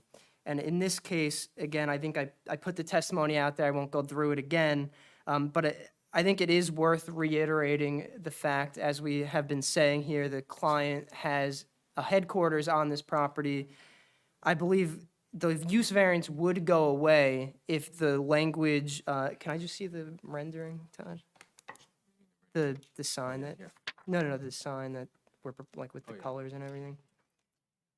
If there was no mention to the other business, you know, I think this is the major thing that makes this property unique, is that the word Onore could legally be there without necessitating a use variance. The only reason the use variance is necessitated is because it says located in the Lake Mohawk Plaza. And the only reason I say that is because there are probably very few properties that could come to the board with that specific characteristic whereas they would be legally allowed to propose a sign. It just so happens that he has that language there. So basically what I'm trying to say, it's not a far cry from what would be permitted without pursuing a use variance. Thank you. And were the pictures photoshopped or not? I forgot if you Well, covered that or not. this was, No, this was actually hung and the picture was taken oh, and then taken down. All right, thank you. And then I think our board attorney, Glenn, you said you had a few questions or Well, comments you just a wanted to cover? statement or two. And this may be directed a little bit at you, Mr. Chairman, because you know more about what's going on. But there is a subcommittee or committee working on signage ordinances for Sparta Township. Is that accurate? And that'll be under the master I, plan. I thought, Subcommittee. I thought Sparta was undergoing a group looking at ordinances, including the sign ordinances for the municipality. I thought that had come up on a couple of our previous applications. Well, I can't, I'm not sure then, Glenn, if it's actually in the process now of I would know. I don't believe there's a committee All right, so now. maybe there's not. No, there's I, not. I was gonna say that this seems to be an application that is interesting if in fact you're revising your sign ordinance, which everybody is complaining about, whether it's, you know, going out and looking at the farm with that sign and others. And I thought that Sparta was in the process of revising that. And I was thinking that this is the perfect example of what should be addressed by some committee doing a sign ordinance so that you can figure out how to do it and how to do it right. Because, you know, I've been with you all on and off since 1980, and this board is very, very, I'm not getting choked up on the application, I promise. This board has been very, very focused and directed as to how it treats signs. And you don't get sign variances very often, and that was certainly a caveat of the former chair and the former chair before that. Chairman Rasmussen was like that also. So this is a difficult application, and there's certainly good reasons. I even questioned about the changeable messaging, because it's apparently going to change. I don't know whether it's once a month, once every other month, but signs do change. But you know, how does that fit, and is that within the character? And that's what you all have to determine in making that. So Thank you, Glenn, for your comments. Lindsay, do you have any comments on what Glenn just stated for the board? No, I think he summed it up pretty nicely of what your considerations are for this evening.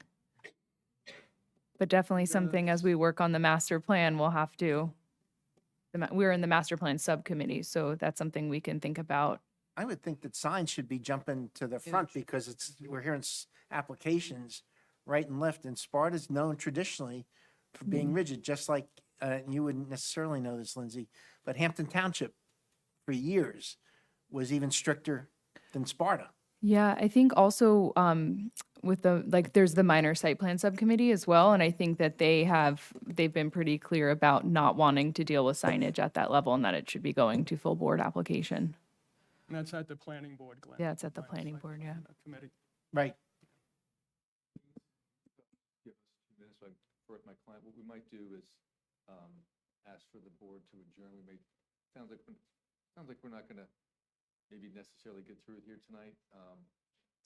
I think you'd get through, but I think you might want to ask that it be carried, but that's, it's up to the chair, but. I just want to confer with my client real quick to make You sure. want to take a little recess to speak with your client? I want to make sure it doesn't smack me afterwards, so I want to give permission to make that request. How long will you be, you think?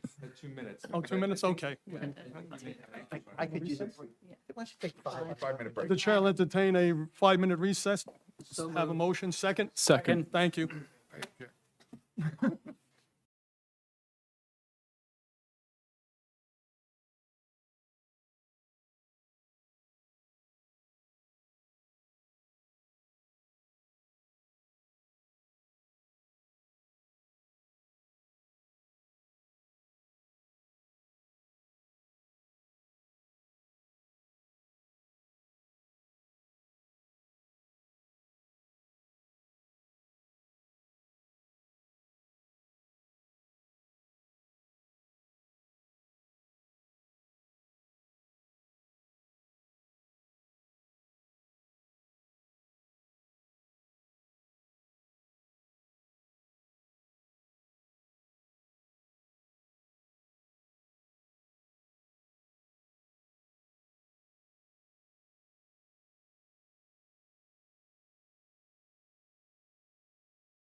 think he's the only one we're waiting for.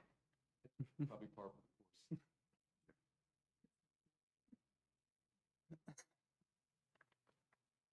All right, where'd you go, Glenn?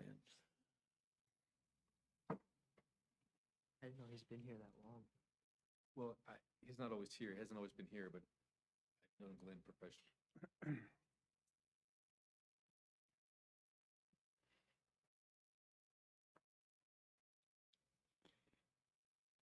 No problem, Glenn. Chair will entertain a motion going back into session. So moved. Second, please. Second. Thank you. Chairman, we're going to ask that we pause where we are tonight. We're going to take the board's feedback and ask that we get adjourned and get carried over to the next meetings. Oh, all right, thank you. Marissa, what do we have on the upcoming agenda in September? As of right now, we have the Eli truck being carried to September 10th, and Louis Peralta September 10th. It's not guaranteed unless they don't submit all their documentations and get approved by Dave Simmons. Other than that, I think that's it as of right now. Just one application on September? Two. Just two? The Peralta and the Lee, but they're going to be complicated, detailed applications, Glenn, as you know. So I don't know if you're available for that September. I would put them to Can you do it September. by September 10th? I don't know if we can do it by September 10th, and I don't think we mind to get pushed to one meeting after that. Oh, all right, It's so like to October would be October- fine? I think Because it's again, the October 8th. September 10th meeting, if you're on there, might not even get to you. That's how. Well, Details. Mr. Chairman, I would suggest that they would be technically ahead of it, and quite frankly, but it doesn't sound like Todd's Yeah, no. client is going to be ready. So carrying it to October, whatever, is probably really a good move. It'll be And I would October 8th will be the next meeting. October 8th, and if I were him, I would suggest that he ask to be put on first. Sure. We'll carry it to October 10th. It's not then? too controlling, is it, Todd? It's October 8th. October 8th, okay. No further October notice, 8th, correct? okay. Yes, sir. Okay, Todd. All right, thank you. You're in. Thank you, Mr. Cedro. Thank you, everyone.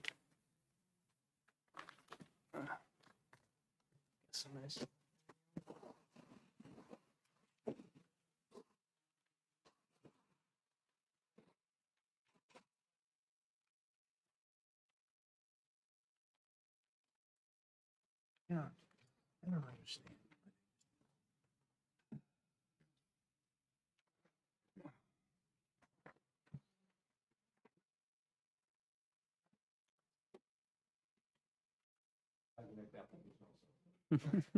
All right, application 8-25 Yippee Yards for D1 variance relief. Please come forward.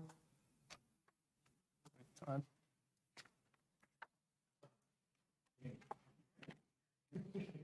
This was a good example.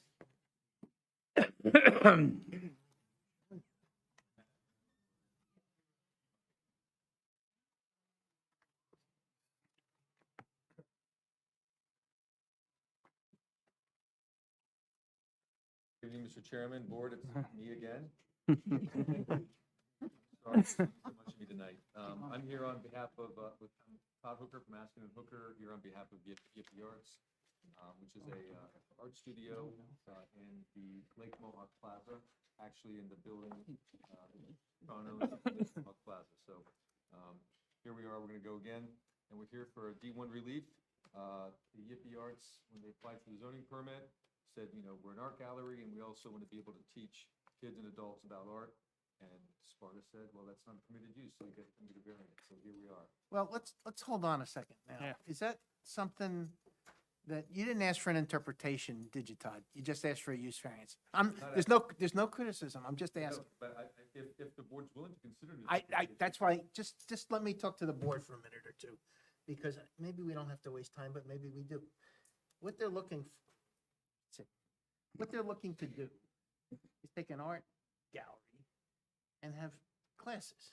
It would not be different than a specialty food place having classes for cooking, and this is going on literally all over the state.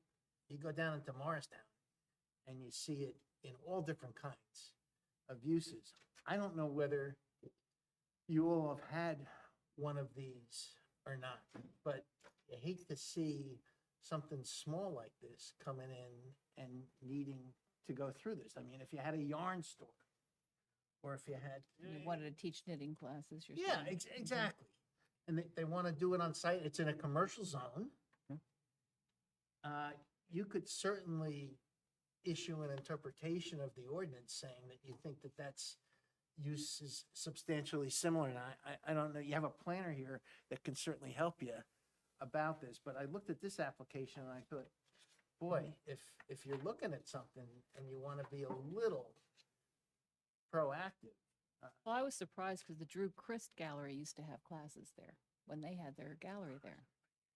I don't think everybody heard you. Oh, the Drew Christ Gallery used to be in that building years ago, and they had classes. They had little drawing classes here and there in addition to the gallery. So I was surprised to see this. And I don't know what you've seen, Rich, or. Yeah, no, or I Mr. mean, Chair. another example is you go to Home Depot. They have classes for kids on how to do carpentry work. Well, it's not even for kids. I mean. But I mean, no, Yeah, right, they have kids all in the store to teach them how to use hammers and screwdrivers and everything else. And to me, this is, it's similar to when we went through out at the campgrounds, okay? This is a function that can be performed as part of Part the of the- use, just because it's not a use, it's a function of an art. Well, and if you selling see, you just reminded me of another one. How many piano stores do you see, or instrument stores that give lessons on site? When does it cross over? When it becomes an actual school or when it gives college credits? I mean, is there some kind of line? That could be the line. Or but- either that or a place of assembly, that it meets the criteria as a place of assembly. And as long as it's on the ground floor and there's no questions about egress or things like that, it's a function being performed as part of the sales. Right, and trying to commercial open up use. stuff. And we do have some planning expertise from around the state sitting right there. What have you seen in other municipalities? If you don't mind, Mr. Chairman, just asking these questions. I would look at this as kind of an ancillary accessory use to what is the principal use. It's kind of something that you would see, or I mean, a Michael's store, they hold classes as well that are kind of craft oriented classes. Or How about that? yeah, my son's daycare is actually next door to a yarn store, and they do have like knitting circles and things like that. So I think when it becomes a principal use is when that is the sole purpose of what is happening there. And based on what was submitted within the application, I would think this is very much just an accessory to the principal use and definitely something that is customarily used in an art store. I myself have an undergraduate degree in art, so I spend a lot of time in art stores, and it's very common for art stores to have different types of classes, or bookstores kind of when they close down at night and they have book signings and they have different authors come through. I think these are all kind of examples of different accessory uses for very particular types of principal uses. So I guess the question is there a change in the use of the business to be primarily educational? Or could you call it customary and incidental? Right. Which is the language. Right. And, you know, we have the voice of experience as our chair here. So I don't know whether Ken has other thoughts on this. I don't know about the interpretation since I went through David's report and everyone's speaking about these classes, but that's going to trigger a lot of different issues that I went over in his report. So Okay. how do we go forward, Glenn, if we want to do an interpretation or just for the use variance I for the think application? Mr. Hooker could put his application forward. I'm throwing that out as a precursor because now it just seemed to me in looking around and thinking about it, and I drive all over the state, I can't tell you how many different, you want to have a cooking school in a restaurant. And it's not even a school. You have cooking demonstrations or Demonstration. something. Yeah, or even in like restaurants, they all have like a sommelier come and explain the wines and do a wine tasting. And the main, it's not a tasting room, right? But it is a restaurant, so it's kind of these like uses that are customarily used as accessories to the principal use. So why don't we use that as a backdrop and then let Mr. Hooker put his case on, and then the board can figure out what direction it's actually going to go. Okay? So in addition to the relief requested in the application, we're going to make a verbal request for an interpretation and/or. You didn't even have to do that, Todd, because it's already been set up that the board will, let's hear what you have to say, and then the board will decide that Glenn's ought to be quiet or whatever. Like you, Mr. Keynes, when my client came to me and said they zoning permit was limited to retail sales and they couldn't do classes, I was like, incidental and customary to an art store to provide classes, but here we are, and we have two witnesses again, potentially three, but I think I have Annie and Peter. Peter's the artist, but Annie's the business manager. And the last name Jip, so JP Art. And they own the studio together. We need Peter as the artist. If you need some art questions answered, we can swear him in. But in terms of the business and how the day-to-day operations run, Annie's the right person. So Annie, rise up, please. we have Matt Flynn also. Matt, let's swear you in at the same time.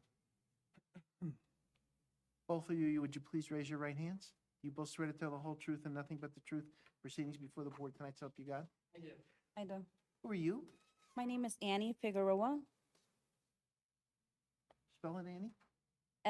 Annie, Not A-N-N-Y. the Annie part, yeah. And last name Figueroa. And Matt Flynn. Okay, counsel. Todd, Qualify him real quick, or? I'll take care of that when he comes in. Todd, you know the format. After you're done with your application, we'll open it up to the planner's report and David's report, and then us, the board, and then the public. You're welcome. Please, go ahead. I'm going to call you Annie instead of Miss Figueroa. It's just easier. Is that all right? That's perfect. That's fine. Are you a little nervous? A little. I Guys, don't do keep your good in voices public up so everybody speaking. can hear Speak a in the little room. louder into the microphones, please. Okay. Are you you're a little nervous tonight? A little. I don't do well in public speaking. Well, we're going to do our best to make you as comfortable as possible. Thank you. Can you explain to the board what your role is at Yippee Art? I manage the day-to-day activities and scheduling for Yippee Arts.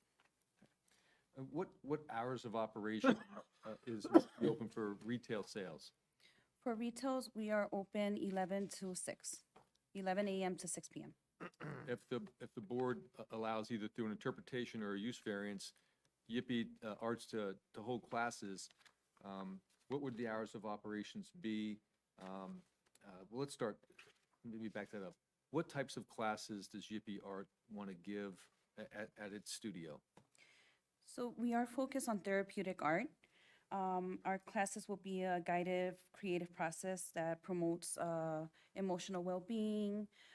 With that, we will be having workshops where it will be doing mosaics, step-by-step painting.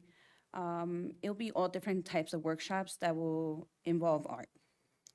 So some crafts, maybe? Crafts, yes, craft workshops. So there will be separate classes for adults and separate classes for kids? Yes.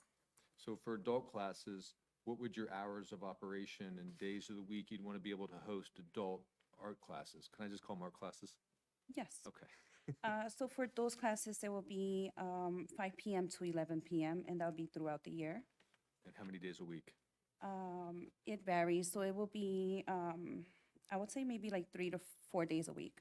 So like Thursday, Friday, Saturday, or do you want to do Monday, Tuesday? What days do you For think? the adult evening ones will be Thursday, Friday, and Saturday. Primarily. Yes. And you might have a fourth day in there somewhere. If there's like a special, like a Valentine's Day special, we would like to do like a class maybe on Wednesdays. So I would say 4 the most. Okay, so 3 to 4 days a week. So when you say 5 to 11, does that mean you might have, say, 3 2-hour classes that day? Yes, So 5 to 7, 7 to 9, 9 to 11? yes, Or maybe a half an hour in between the classes to give you time to clean up type of thing? yes. Okay. Now, if you want to host kids, what would those times and days of the week be? For the children, it varies for the summer classes. Excuse me, Annie and Todd, can you pull that microphone closer to you? Sorry. So for the summer classes, it will be 11 a.m. to 3 p.m. Monday through Wednesday. For Saturdays, it will be 11 a.m. to 5 p.m. And you said for summer, is there a differentiation between summer and the school year? Yes. Can you tell the board what you mean by that? For the summer, kids are off. We have the store open, so we're able to provide workshops and classes during that time. And so for the summertime, you want to be able to do 3 days a week, Monday through Wednesday, 11 to 3? Yes. Somewhere in that range? Yeah. And then during the school year, is it just limited to 1 day? During the school year, we are limited to Saturdays only. Okay.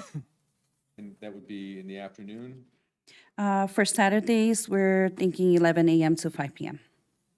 That would allow then time for adult classes to resume Saturday night? Yes. Okay. How many, what's the biggest class that you could host at Yippee Art Studio? 10. So A maximum of 10 people. a maximum of 10 students. On the Yes. application, we indicated there might be 12. Can you explain what that means? I included myself and the artist I included that as the 10 participants and 2 staff. Okay. So it's not really 12 participants plus 2, it's 10, a maximum of 10 participants, whether they're adults or kids, Yes. and 2 And- people to and 2 corral people everybody. yes. Um, And then one of the other reliefs we're actually seeking tonight is for the sign, variance sign. I want to give some backdrop on this. Within the application, you can see Yippee Arts submitted their sign application to the township with the way it's there now, with, all the lettering on it. It was approved, they got issued a building permit, and the building permit signed off on by the town as being okey dokey. They put the sign up, and then they got a violation saying there's too much lettering on the sign. So we're asking, I don't understand it. The town approved the sign went up. The zoning officer came by and gave a violation for the sign. So we're also seeking relief on the sign because we think it's consistent, and Matt will testify to the sign stuff, but we think it's consistent with the township, and I want you to tell the board sort of how that process worked for you. When did you make your sign application? Did you understand you had an approval? Just go through that with the And then, board. excuse me, Todd, did your client go before the planning board minus site plan committee and sign committee recently too? We applied, we got the approval. There was no changes to the sign, just a name change. And we got the approval, and From the planning board committee, the site plan committee? it was an email that was sent to us. An email was sent to us approving the sign, and then we also received, I believe it was like a little receipt. Yeah, it's in all the sign information's in the application itself. Let me see if I can find that. I don't know if we have the email, but we have the building Wait a permit, minute. and the approval. You got it, you have a legitimate building permit that was signed off on by either the zoning officer or the construction department. Yeah, and then a month later, we received Notice of a notice of violation telling us that we needed to remove it. The April 24th memo from the Board of Township Planning Board minus site plan committee on, do you have that too there, Todd? What they, The building permit's from March 12th, 2025, and it says Yippee Art awning. Yeah, and there were pictures of the awning that was ultimately installed, submitted to the board for approval. because I can read it real fast for your Please. comment, it might help.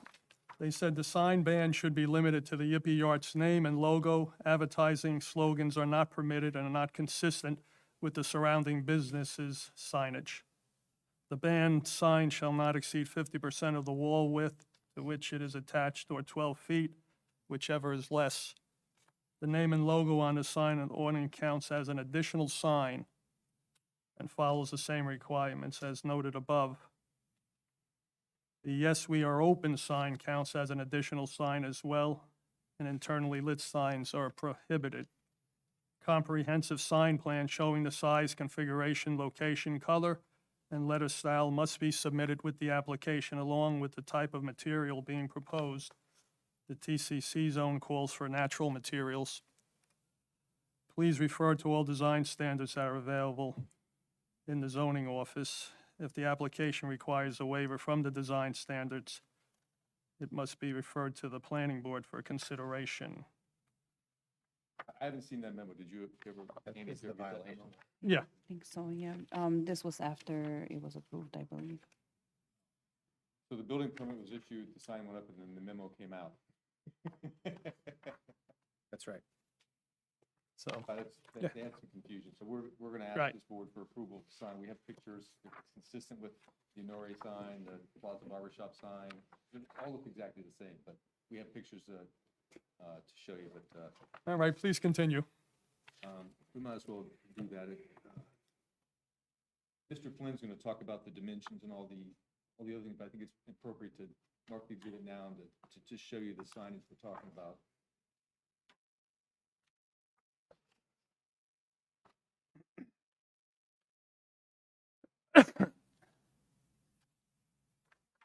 A1. The first page, Mr. Flynn will be speaking about. Thank you. There's been some implementation in the building department of the, got issued and then put the sign up and then went up. I got the thing. So, referring to A1, Miss Amy, can you, on the second page, there's a picture of your building, correct? Yes, And is the sign that's, the awning with the signage on it, is that what was submitted to the building committee yes, or the, building department? yes, All right. And you thought you had approval for that? yes, I did. Okay. If we go to page, 3, what does page 3 depict?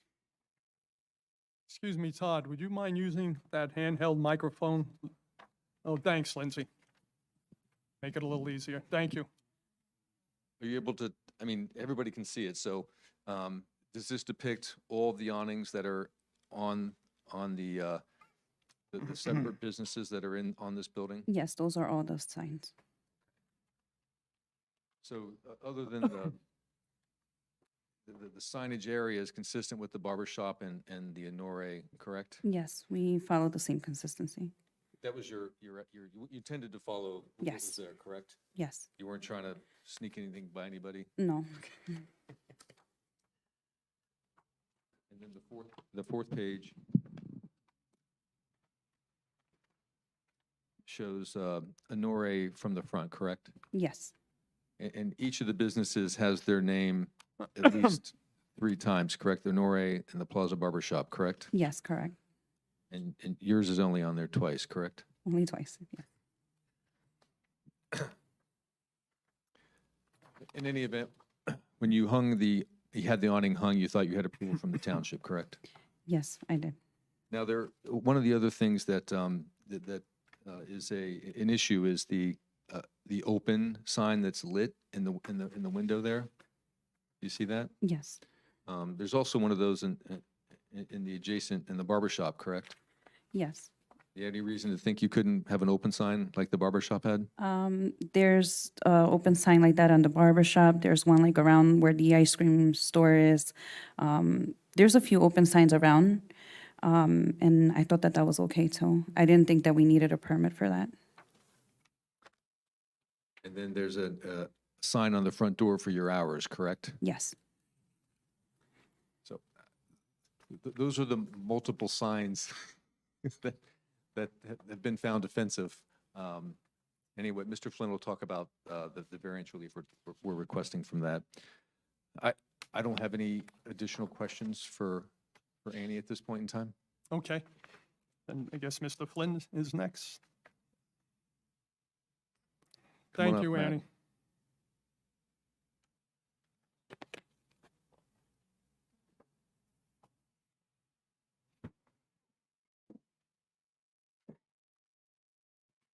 Feel like I was just here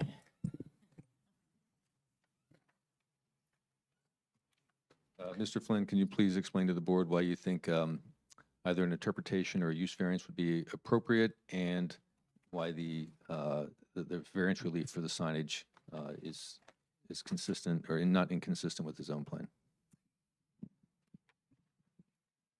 Yeah, so as we heard, this is a proposal to add an additional service to an existing business here. I would say that the proposed art lessons, as we discussed at the outset here, are an essential component of the existing business as being an art gallery. And specifically, when we look at the ordinance, there's specific language, as is customary to several ordinances that I've seen, that state that accessory uses that are customarily incidental to the permitted uses shall be permitted here. Here, I would say that that falls into that category. But really, I think at the end of the day, this is a use that's going to benefit the Lake Mohawk Plaza. It's going to benefit the community, kids of all ages, adults, etc. So again, just to get into the use variance, I'll hand this out in a minute. But again, we look to site suitability for the same reasons that we did for the last application. When we have a use variance, we need to look at the site itself.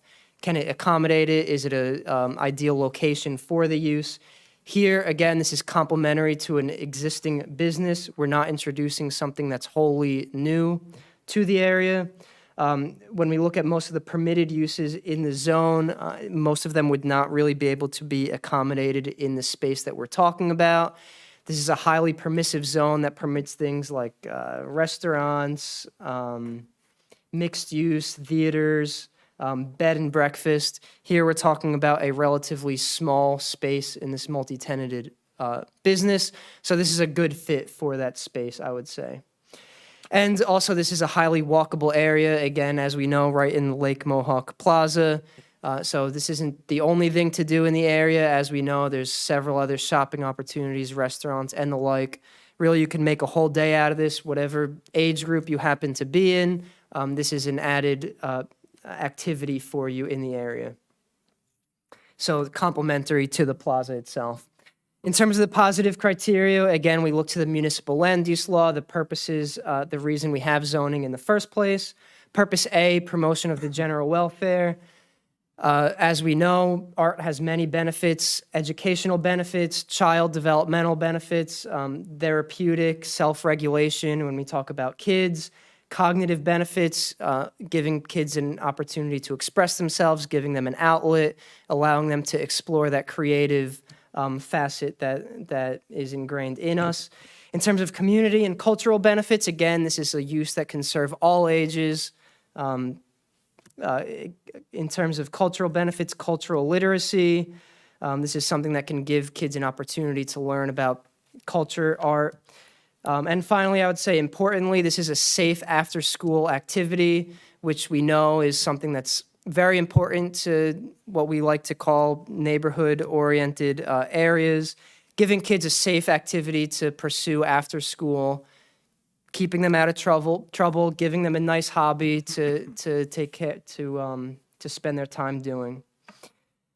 Purpose G, variety of uses in appropriate locations. Again, I talked about site suitability. I think this is the ideal location. This is an area where we want kids walking around. We want people enjoying all the activities and amenities that we have here. Purpose I, desirable visual environment. Again, we're not expanding the massing. We're not proposing any additional signage than what we have existing, and we have the benefit of seeing exactly what that looks like. Purpose M, efficient use of land. Again, making the best use of this existing tenant space. Given all of those permitted uses here, I think this is really something that fits nice given what we have here. The negative criteria, no substantial detriment to the public or to the zone. We heard from our applicant that this is going to be a controlled environment in terms of scheduling. She has a limit in terms of the number of students, the number of classes, the times of those lessons, etc. I would say this is not a substantial departure from what's permitted in the zone. As I said, this is a highly permissive zone that permits things like retail, residential, theaters, etc. But I would say importantly, institutional uses are a permitted use in the zone, which based on my experience, that actually does typically include educational facilities. But in this case, it's been interpreted that this would not fall into that category. But having said that, some of the other uses, nonprofit clubs, lodges, fraternal organizations, house of worship, these are all uses that have group activities baked into them as, again, being customarily incidental. There's typically an educational component by way of seminars, things of that nature that are part and parcel with some of those uses. Finally, when we look at the TCC zone, just to quote the zoning ordinance, quote, to encourage the continued use of existing buildings and to appropriate reuses. I think that fits in with what we're proposing here. And the purpose of the zone itself is to provide community commercial uses. As I said, this is a community-friendly land use for all those reasons that I talked about. So I think the use really is highly appropriate, not only in general for the zone, but also for this site itself. It's not going to detract from the neighborhood, but rather I think it is actually going to complement it. Again, providing an activity for all age groups to really take advantage of. Okay, so the signs that we talked about, I don't think we need this actually. I'll just, we have the picture that was, if it comes up, we can maybe refer to this, but yeah, so we have the picture that Mr. Hooker handed out of the signage that we're proposing. Yeah, so on A1, page 2, we have the building itself. If we flip through here, page 3 of Exhibit A1 and page 4 show the other businesses on this property. There is actually language in the ordinance that says that if we have multiple businesses or uses or buildings on one property, we want the signage to be substantially consistent. Here, we're looking at all black awnings across the property. The text, I would say, the font is not inconsistent throughout. The size of the font, et cetera, really, I think we have nice consistency all through the property there. So just to let the board know what we're looking at in terms of the C variances. This is an awning, obviously, as we can see here, and awnings are specifically contemplated and given requirements in other zones. In this zone, we don't have that, but we do have Ms. Knight's planning report here, which now we have the benefit of having the dimensions, so I can start filling in these blanks here. So in terms of height, 2 feet is required, whereas we have we actually comply with that since the front panel of our awning is 9 inches by 246 inches. The 240 is the length. The 9 inches is the height, so I believe we comply with the height requirement. The width, I suppose, is technically a variance. We are permitted to go up to 12 feet, whereas the 246, just let me do that math here. I don't want to mess it up. I think that's the size of the awning, but the actual signage is smaller. The lettering. Right, so I guess it's up, I would look to Mr. Keynes and Ms. Knight as to how we interpret when we're looking at an awning. Are we looking at the text itself? Are we looking at the front panel of the awning? Maybe we should start there. Done with that stuff in the- Well, excuse me, and our board engineer had mentioned too that you probably would need a variance that you were just suggesting, Mr. Flynn, on the width. Okay, yeah, and if that's the way that we'll call that, that's fine. So I guess we'll look at a width variance, and likely in that, if that's how we're viewing it, likely an area variance. But I would say these are hyper-technical variances. Here we're looking at an awning. We're not looking at building signage or freestanding signage, monument signs. Again, it's consistent with what we have throughout the property. It's not going to stand out. It's going to blend in nicely with what we have elsewhere. And excuse me, Glenn, you were, I just asked what the board had done in the past with interpreting what the sign was, whether it was the letters or the actual block, or how you did it in the past. I don't remember. Be honest, you got me. Okay, so you'll make some decisions tonight? Yeah, to play it safe, I guess we'll request that variance and ask for it to be looked at in under the C2 standard. The benefits of the application, which I went through extensively, I think, substantially outweigh any detriments. Here, in terms of negative impacts, I would say there are none that rise to the level of being substantial. Again, it blends in with what we have around us. It's just a continuation of the rest of the building. And so with that, I would say, again, this is a substantially appropriate aesthetic that we're seeking this evening. And if there's, Would your opinion also be the same, Mr. Flynn, with respect to the illuminated? I would. Yeah, if we look at some of the other pictures that we have here, we see that those signs in windows are not atypical on this property. All right, Mr. Flynn? I'm all right. We can go over David Simmons' report, July 11th, 2020. I noticed it says July 11, 2023. Is that a misprint, Marissa, you think, on Yes. David's report? See what you have, Todd, if it's the same date. That's what I have as well. 2023? That's a Yeah, which has misprint. to be wrong. All right.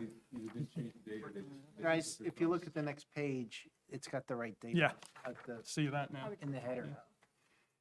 We can go to point 2, completeness. Following items from the Form 5 minor site plan checklists are incomplete. Item 22, location and details of all lighting fixtures. Item 25, copy of any protective covenant or deed restrictions for the land.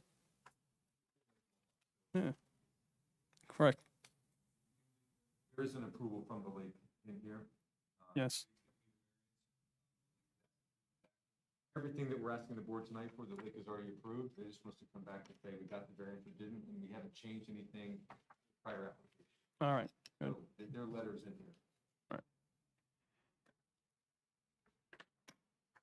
Now, you mentioned something about the 200-foot notice for public notice with the, that was all complete, right? Yeah. I'm new at this. I'm being David's assistant engineer tonight, going over the report, so you know. Notice if the application's not complete, we would have I know, I know.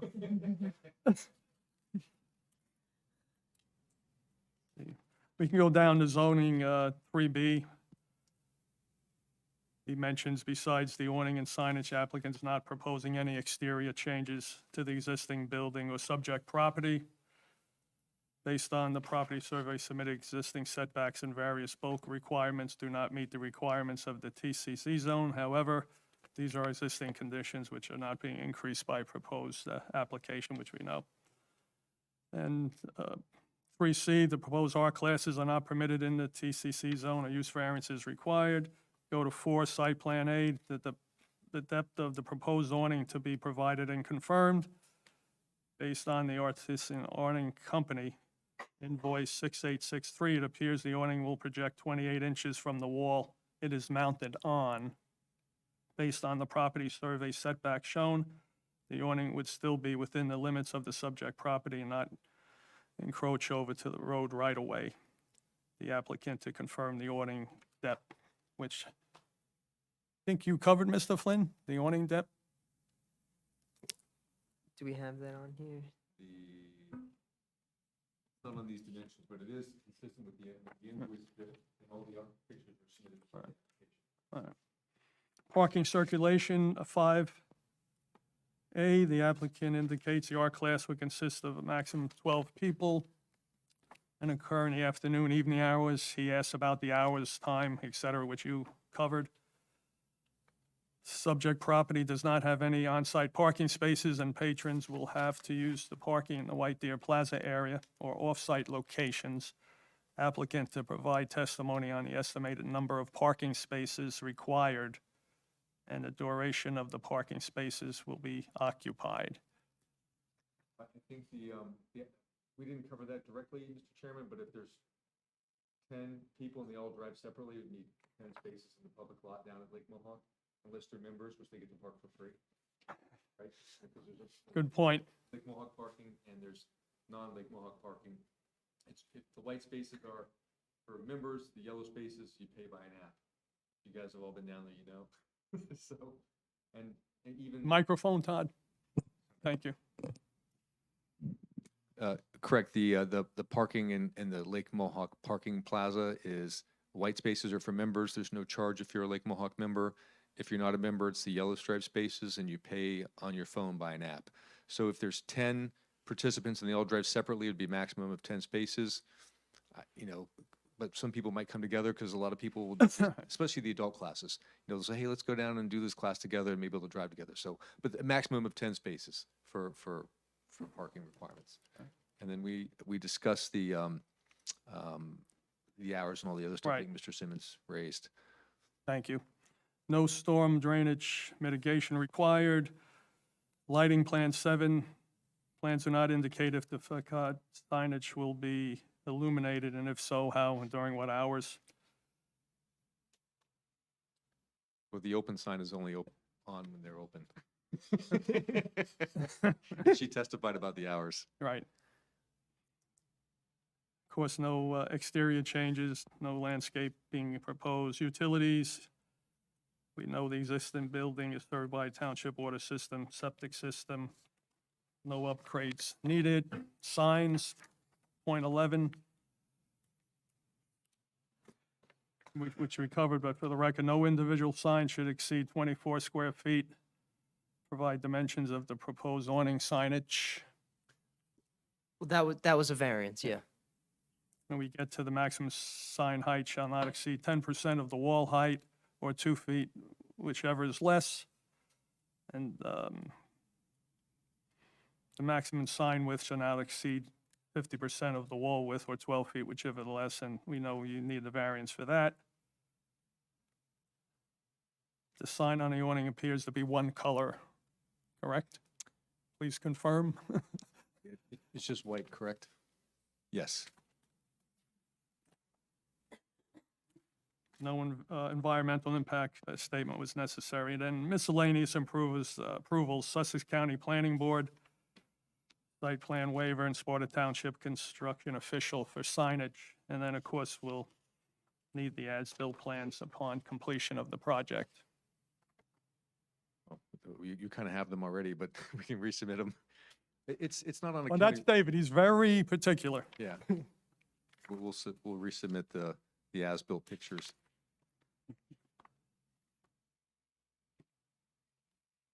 And then, Lindsay, if you're so kind to give your planner's report.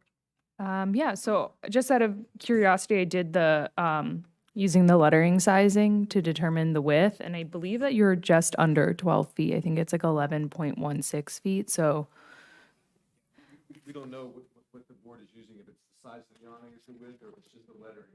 If it's just the lettering, it's, I believe 11.16 on the main, and then the other one would be just, because the other one just says Yippee Yard, is just the 50 inches on the one that's on the corner.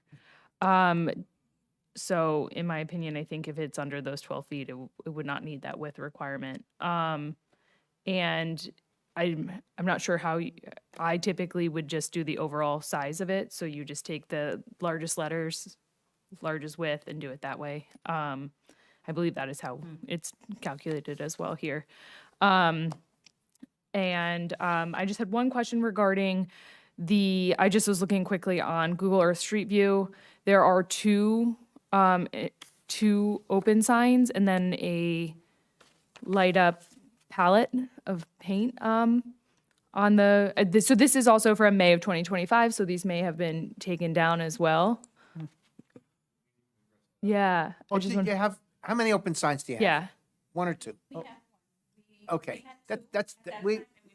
All we need is Got to it. have one. Yeah, I open just sign. I just wanted a confirmation on the number of signs. That's right. And then the other confirmation I wanted, because just looking quickly at the Google Street View, I know you said that in the letter, it said the sign on the door, which is the hours of operation. Is that a sign or is that just a piece of paper hanging in the door? That's just a piece of plastic, paper that you put on the door when you're open and when you're closed. You just turn it. Got it. Okay, thank you. That was all. And thank you, Lindsay. Mercer, can you please call on the board members? Landon Teneri, I have no questions. Michael Joseph, No questions. Richard LaRufa, No questions. Michael Leondi, Nothing for me, thanks. Richard Rohrabacher, No questions at this time. Jennifer Panaha, No questions. Chairman Kenneth Larry. No questions. I'll now open it to the public for any comments or questions they have on this application. Please come forward and state your name and address. Hi, Beth Broderick, North Shore, Sparta. I'm sorry, Just- Beth, you got to talk a little louder. Oh, sure, Beth I couldn't Broderick, hear you. North Shore. Is it Beth Roberts? Broderick. It wasn't even close. I answered everything. Just two quick questions. Did you give the address to Mercer? Yeah, North Shore. All right, thank you. Go ahead. For Lake Mohawk, because it's in the historic district and it's technically in the Lake Mohawk Reservation, does Lake Mohawk have to sign off on awnings and what's going on and make sure that they're in compliance with the aesthetics of Lake Mohawk, since it's technically a historic district? It was- And also, Hold on, let's deal with each question one at a time. sorry, I'm used to like the 5-minute thing with town This is not- council. You're in a different house. You got a Lake Mohawk approval already, didn't you? Yeah, yes. Would you like, you have it too, Todd, right? The approval letter? Have the approval letter, yes.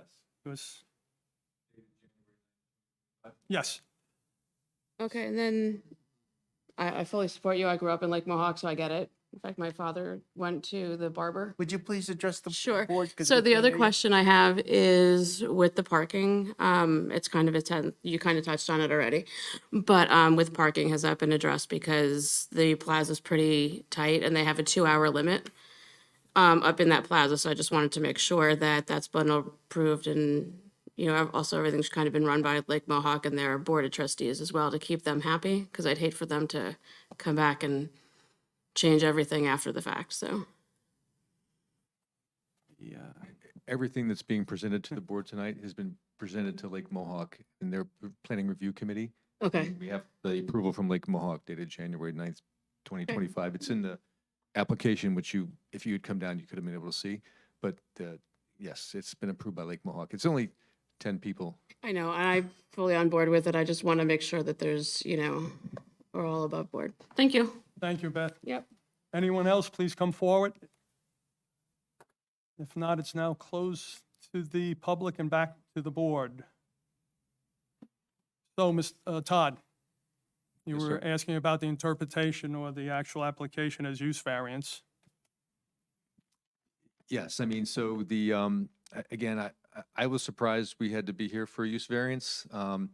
It's really up to the board, because if you grant the interpretation, then it doesn't become an approval that runs with the land, right? But if you do, then it does. So I do think this could be an interpretation. It seems to me that the classes they're proposing, the use that they're using the property for, those are ancillary and incidental to what you would normally have with an art gallery, customary. I mean, I think that your planner testified to that. But I really leave it to the board. Either way, as long as my client gets their approval, I don't think they care how they get there. So why don't we go forward with the application as a use variance, and I can make a motion to approve the application. Is that okay, Glenn? Absolutely. Do I have a motion to approve this application? Sure, Mr. Thank you, Chairman. Mike. Yeah, I'll make a motion to have the board attorney draft a resolution approving application number 8-25 for Yip Yards LLC, Block 5031, Lot 7 at 14 Winona Parkway, Suite 4, for a D1 use variance to allow instructional art classes where they're not explicitly allowed previously. And, I kind of got lost here.